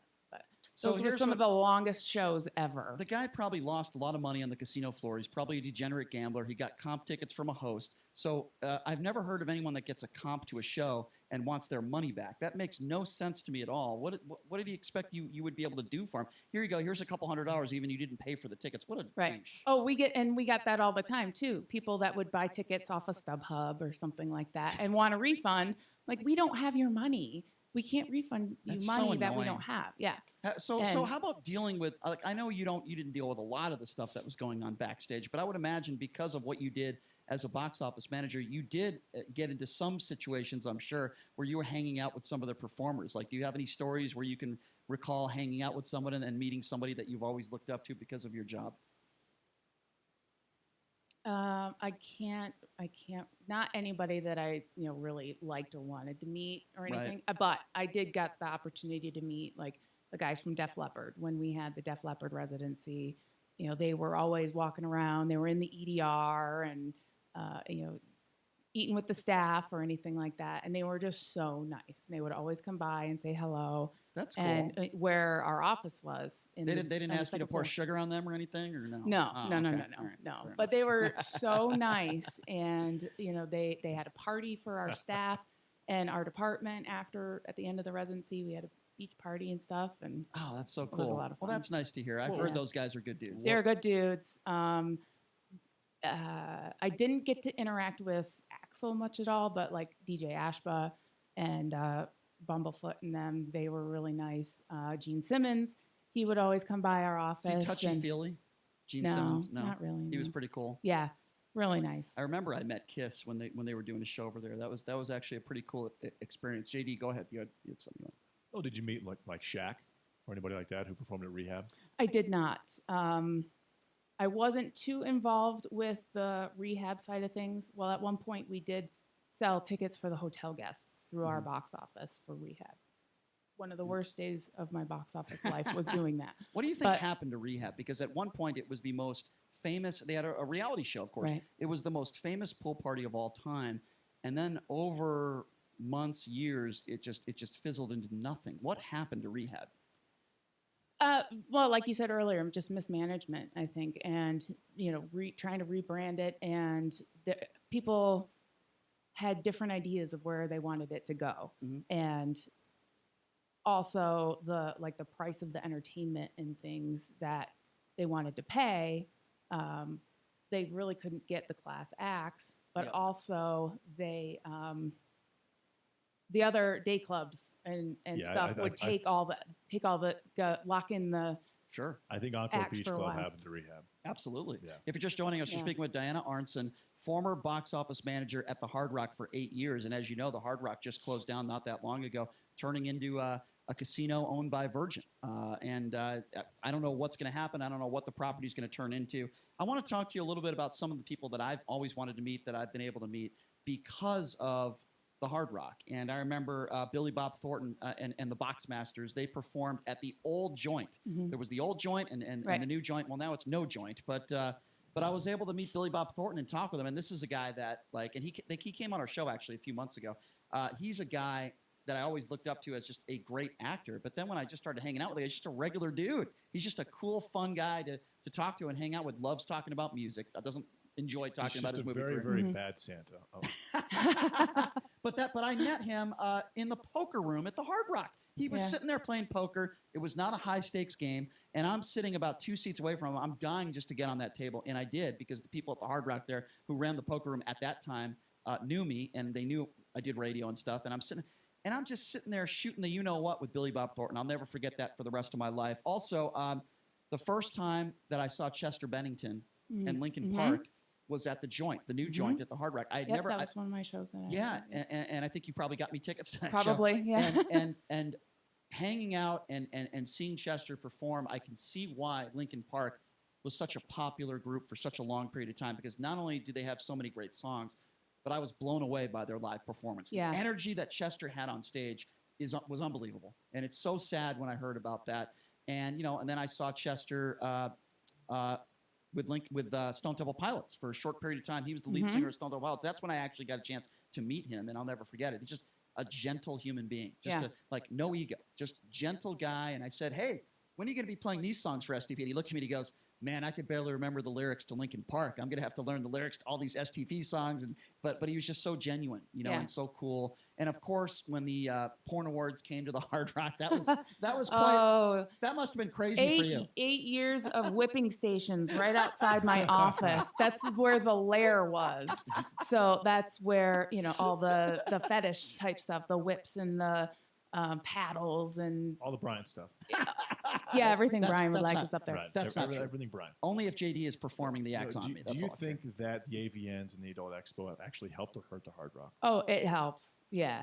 And I believe they're still coming back. So that's one of the reasons. The AVNs at Virgin? That is irony. Yeah, You've isn't heard it? it before. Yeah. Boy, the irony of that, huh? Yeah. The irony of that. Absolutely. Yeah. That's incredible. As far as I know, they were advertising at the end of this year's that they'll be here, same place, new name. So let me ask you this: slogan. You've had to deal with, I'm sure, a lot of VIP guests and stuff like that. Not only big casino gamblers and stuff like that, but have you had to deal with like celebrities? Like people, can you give me a story or something where you had to take care of a celebrity that was going to see a show? Well, Floyd Mayweather liked to come to the joint a lot, and he was. I would imagine he's you a didn't little go to see difficult. I would imagine you didn't see the country concerts. It wasn't those type of events that he went No, I can't even remember the last one he was at. So how's he and it was just difficult? recently. Give me an example. Well, because he has. Well, they'll call us and say, "Okay, he's coming," and he's got 7 people, and they want a suite. Oh, God. I'm like, okay. It was. So do you it was a comp sold him? out show. How do you charge Floyd Mayweather for that, or do you comp him because he's a famous celebrity? How does that work? That's actually above my pay grade. So, you don't do I go to. I'll go to the promoter if it's AEG or Live Nation and my boss and say, okay, what are we doing with his tickets? Do we have availability? Do we have a suite for him or whatever? But then it's always like 7 turns into 17. So they'll come in and stuff like that. And so he was difficult. In what way? That's always an interesting dynamic. The wealthiest people seem to always want everything for free. That does happen a lot. So what did he do that was difficult? They just changed the number of how many people that he brought with him? It changes, and then other people, because he likes walking through the front door, and let's see, or they'll want to buy food or want to buy bottle service and things, which we don't have in there, and he wants bottle service at a concert. And we don't allow the glass bottles and stuff or in the suites or on the floor or anything because they turn into weapons. And valid. And there's just a lot of people to assist his group. But. So do you have an idea what's going to happen transition-wise as far as what to the rehab, to the joint, et cetera, some of the former restaurants and venues at Hard Rock, what that's now going to turn into with Virgin? I don't know a lot. Well, I know the joint is going to be run by AEG. Mm-hmm. They haven't given us a lot of information at all. So as far as the pool, I believe that's getting completely revamped and redone. The main casino pool won't be like the Paradise Beach or whatever, or North Beach. It'll be a different area, but they're going to blow that up and redo it. In a way, this is sad, though, isn't yeah. it? It's sad because... it's very sad. Yeah, because this was 8 years of your life there. Mm-hmm. And the Hard Rock has a lot of history. Mm-hmm. It's got a lot of history. They filmed some movies there. I remember one of my favorite episodes of Entourage was filmed there. That was by far one of my favorite episodes. Yeah. But, a lot of memorabilia there. What are they doing with all the memorabilia? Some of it it's on loan, so it'll get returned back to the artists that loaned it to us. Some of it was purchased by the new owners. And then I honestly don't know what's happening with the rest of it, storage or liquidation. I'm not sure at all. But yeah, it's like our final party weekend that we had. Which I wasn't invited to, by the way. The whole town was invited, Brian. I wasn't invited. I'm not important enough. Wasn't invited to the party. Well, Brian means you didn't want to pay. It was free. It was free. It was free. They were doing, drink specials from 1995 and everything. Cool. Anyway, it was a lot of fun. But it was so packed in there, and it was like the Hard Rock used to be. Like even when I went there before I worked there, as the center bar was full. There was music going. It was people drinking and having a good time. It was like it used to be, and it was just packed. And then this is the way. This is what Hard Rock was known for and should be, and now it's going away. That atmosphere is going away, and it was iconic here. And there's a lot of history. You're right. A lot of history, and it's very meaningful to a lot of people. Like my staff, we just had a party the other night, and they were telling me stories about how it meant everything to them, like Hard Rock and the music and the concerts, and that's what got I used to love Lucky's. I used to love Lucky's. We used to go there to the cafe in the middle of the night there and have the 777 special. The restaurants there were always really good. I always enjoyed the steakhouse there, and the food was good. The service was always good. I ran so bad there on the casino floor. I don't think I ever won a gambling session there, but I always enjoyed going there, and that's how I met Steve Sear, former host over there at Hard Rock, and that's how I became friends with him. And you played that special poker game, right? That you played with your former roommate Sanford. Talk about that poker game that you played there. I don't remember. On Tuesday nights. Yeah. Well, that's for people that like poker. We started a game called Trash Talk Tuesdays. It was when you sit at the poker table and you have to trash talk people and call them names and insult them. See, I think that's wonderful. That's funny. That was right up my alley, by the way. I was very good at that. That shouldn't be a shocker to most. But the poker room back then was really hopping, and then kind of like how everything gets mismanaged at the Hard Rock, not the box office, everything else.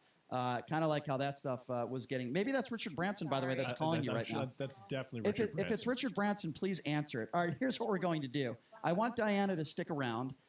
It is going to be the portion of the show where we're going to read off some hate mail that I've received today, and it's Jason Stein, our producer, enjoys it. It's the only part of the day where he actually laughs. So I want Diana to stick around for this. She's Diana Artson. She is a former box office manager there at the Hard Rock, now going to be turning into Virgin. We'll talk about that a little bit more with her and read some hate mail coming up next. You're listening to the Vegas Take right here on the all-new 101.5 FM, 720 AM, KDAWN.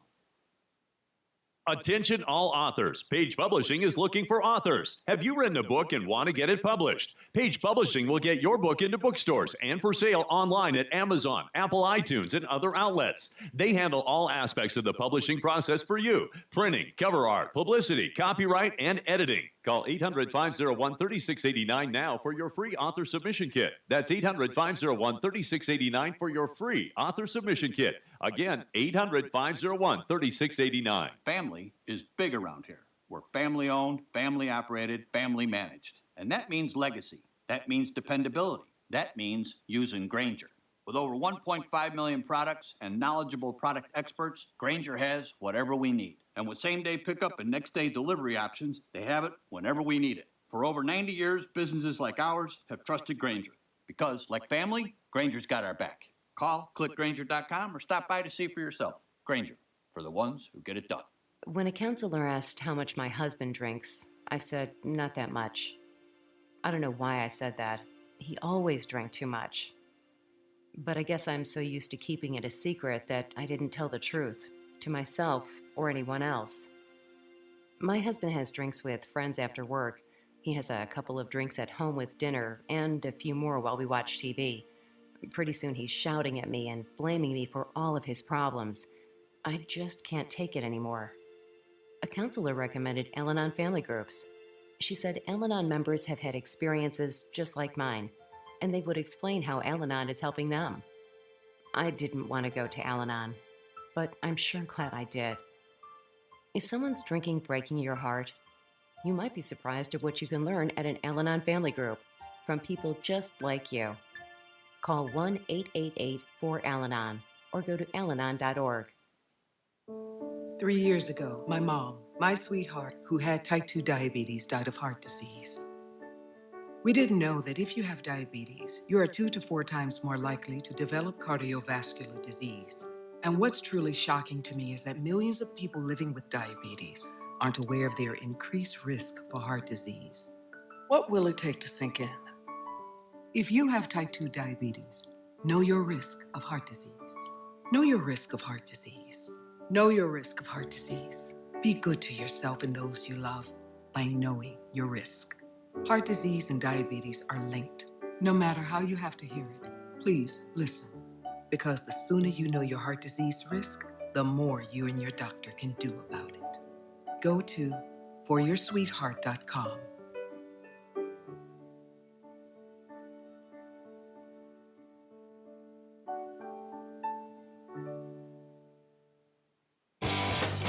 Sean Hannity, weekdays noon to 3 p.m.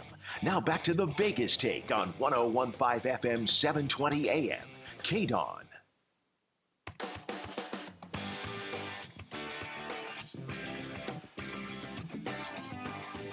Okay, that's one band I do not want to see. That would be Third Eye Blind. I'm not a big Third Eye Blind fan. I've seen a lot of great shows I've seen a lot of great shows. Sounds like he's how about whining. Slow Motion, Brian? Nah, I'm not into Slow Third Eye Motion's Blind. great And by the way, the lead singer's a jerk. I've met him before. He's a complete ass. The real reason comes out. He didn't treat you well. He's an ass. No, but I've never bought. Which makes him not talented. I've never said that, but I don't like their music. There's a lot of music I don't like. I wouldn't say they're not talented. I don't like country music because Shania Twain's extremely talented. Wouldn't buy one of her albums. I don't like country music. So nice try trying to pin me in a corner. Anyway, welcome back to the show. It is Sharp and Shapiro, the Vegas Take. We got Diana in studio, former box office manager for the Hard Rock. I wanted Diana to stay in for this because I wanted you to see how much my producer hates me and how much he enjoys reading hate mail that I get every day. I can't wait. And the comments we have on our YouTube page. So, Jason, go ahead and take it away. I know how much you enjoy this. Well, I call it hate mail, but it's not really mail. It's the comments that scroll. I've gotten mail, though. We have gotten mail. So we have one guy that wrote us, those serial killer type notes? Yeah. Where you cut out of a magazine. Where you cut out of the magazine, like the different letters, the uppercase and the lowercase, and he pasted it all. It probably took a long time. He pasted it all together, and he came up with his own radio show that was going to replace your show, which I enjoyed. That was good, too. But this is not actual snail mail. These are comments that scroll along the side. Now, there is one conspicuously missing, Kelso, the one we were reading earlier where it says Brian needs to wash himself. Can you find that one for me? Because it was there and now it's not. Anyway, but that's okay. There are plenty of other ones. Okay, here. Fine. For example, have at it. Have a party. Sharon writes, Brian, we all realize you're bald, right? Referring to the stupid wig that you're wearing on your head. Well, word is she's not bald. Go ahead. Christopher writes, WTF are you wearing on your head? WTF are you wearing on your head? Yeah, what are you wearing? It's a hat. I'm wearing a hat on my head. Here. That's what I'm wearing. That's a stupid question. This is by far. Thank you, Kel, for finding that. Which one? The one with the green emoji, the pukey emoji there. Could you read that, Jason? This is my favorite. This is Callisto. He says, "Look at this man wearing spelled wearing wrong. Wearing the same clothes as yesterday. ... I can smell you through the damn screen." And this is the best part. Go wash your balls. I'll have his mom do it for me. Something I'm I sorry, have go actually ahead. said to Brian several times when we've been hanging out outside of the studio. Diana, have you ever been on a date with a man and you told him to wash his balls? Is that too personal of a question? I can't recall a time that I've done that. Fair enough. Sorry. I'm really. I have a standard, so I Fair. think they're already, pre-washed. Have just you been on in a date case. with a man and you've wondered if his testicles don't smell, up to your standards? She's like, hey, I'm looking got for a nothing job for here. Yeah, all right. That's the got best nothing. question JD's ever asked, by the That's way. funny. That was a fantastic question. I'm just really glad that the smell-o-vision is not a thing at the moment. For the record, I did All right. I did wash them this morning. Go ahead. Oh, Stein. thank you, Brian. Go ahead. Yes. Okay, and then this one is actually what I would. The other ones I wouldn't consider hate mail. They're like just making fun of Brian. This one actually is hate mail. Someone, again, this is an anonymous person, but they write, of course, a Jew would defend another slick Jew. I think that's when we were talking to, was I talking about Bloomberg? I don't know. And by the way, I wasn't defending him. Earlier in the I show? don't even know what this guy's talking about. Yeah, I don't know either. That guy needs But to it go. came in during that time when we were talking I about think- Mike Bloomberg. I think that guy's name is the Grand Wizard, and I think he's going to be late to his Klan meeting tonight. But Does it say David Duke next to his name? by the way, No, it doesn't have a name. Look, it's just a blank. Oh, really? did I defend Bloomberg at all? I was the opposite of what he said. Yeah, I don't know. I didn't defend Bloomberg. I'm against what is it? What were Stop you? and frisk. Yeah, I was against. Yeah. What is this? This guy's not even listening. He just wants to say something That happens. anti-Semitic about somebody. That happens where What a people are just shocker. like they're listening to another show and then they yeah. call in and they want to. I think he was Yeah. mistaking me with Rush Limbaugh. I think that's what he. That's I think that's probably what happened. Could be. That could be. Christopher writes, how come you're not mentioning today that it's the closing arguments in the Michael Avenatti extortion trial? I'm talking to you, Brian, you creepy porn lawyer nut hugger. Nut hugger. Wow, there's a lot of homophobic stuff. What a shocker. These people obsess over a middle-aged attorney, and then they talk about nuts. What a shocker. What a shocker Well, that is. I think he means that you wear really tight pants. Well, the fact that he's even going there is very troublesome to me. That's actually the most troubling one of them all. But You know how our listeners, the ones I should say on YouTube who write in, they're obsessed with Michael Listen, Avenatti. We talk about this all the time. these are the people that are living in their mom's basement with nothing better to do with their time than to obsess over a middle-aged attorney that they've never met before that's living in El Chapo's former Yeah. jail cell. That these people have nothing better to do with their time. That being said, Michael Avenatti did choose not to testify. That is correct. For himself today. Well, yeah, that is true. And by the way, we have covered the case, and we will continue to cover the case. But we're not going to do 3 hours on the Michael Avenatti Nike trial, so this idiot could be happy about it. We're not going to do that. And we should have a verdict out later this week. And of course, we've been covering it. Yeah. Okay, last but not least. Hurry, 30 seconds. Dana, well, none of your enablers tell you that you look absolutely ridiculous with that on your head. I guess that's a no. Well, here's what's ridiculous, that she's too We're the dumb. enablers. She's Right. too dumb to realize I do this for a reason, not to look handsome and look perfect, but to look ridiculous. That's why I wear this hat. But obviously, this woman is too ignorant to And know at some that. point in the near future, Brian will be dressed as Bozo the Clown. It's fine. Diana, and we will be having a very, And we're very gonna do the interesting, serious Borat conversation. the Borat swimsuit at some point. At some point, I will do that. I will shave and I will make sure to clean myself. Diana's going to be bringing some My wigs. eyes will be shut the entire show. We got to go. Diana's going to be bringing wigs. I'm going to hold you to that, Diana. By You the got way, it. thank You you got so it. much for joining us. You're welcome. awesome. Anytime. And This was fun. And I hope they hire you. And I want you to Thank come you. back on our show real soon. Thanks for joining us, everybody. Sean Hannity up next.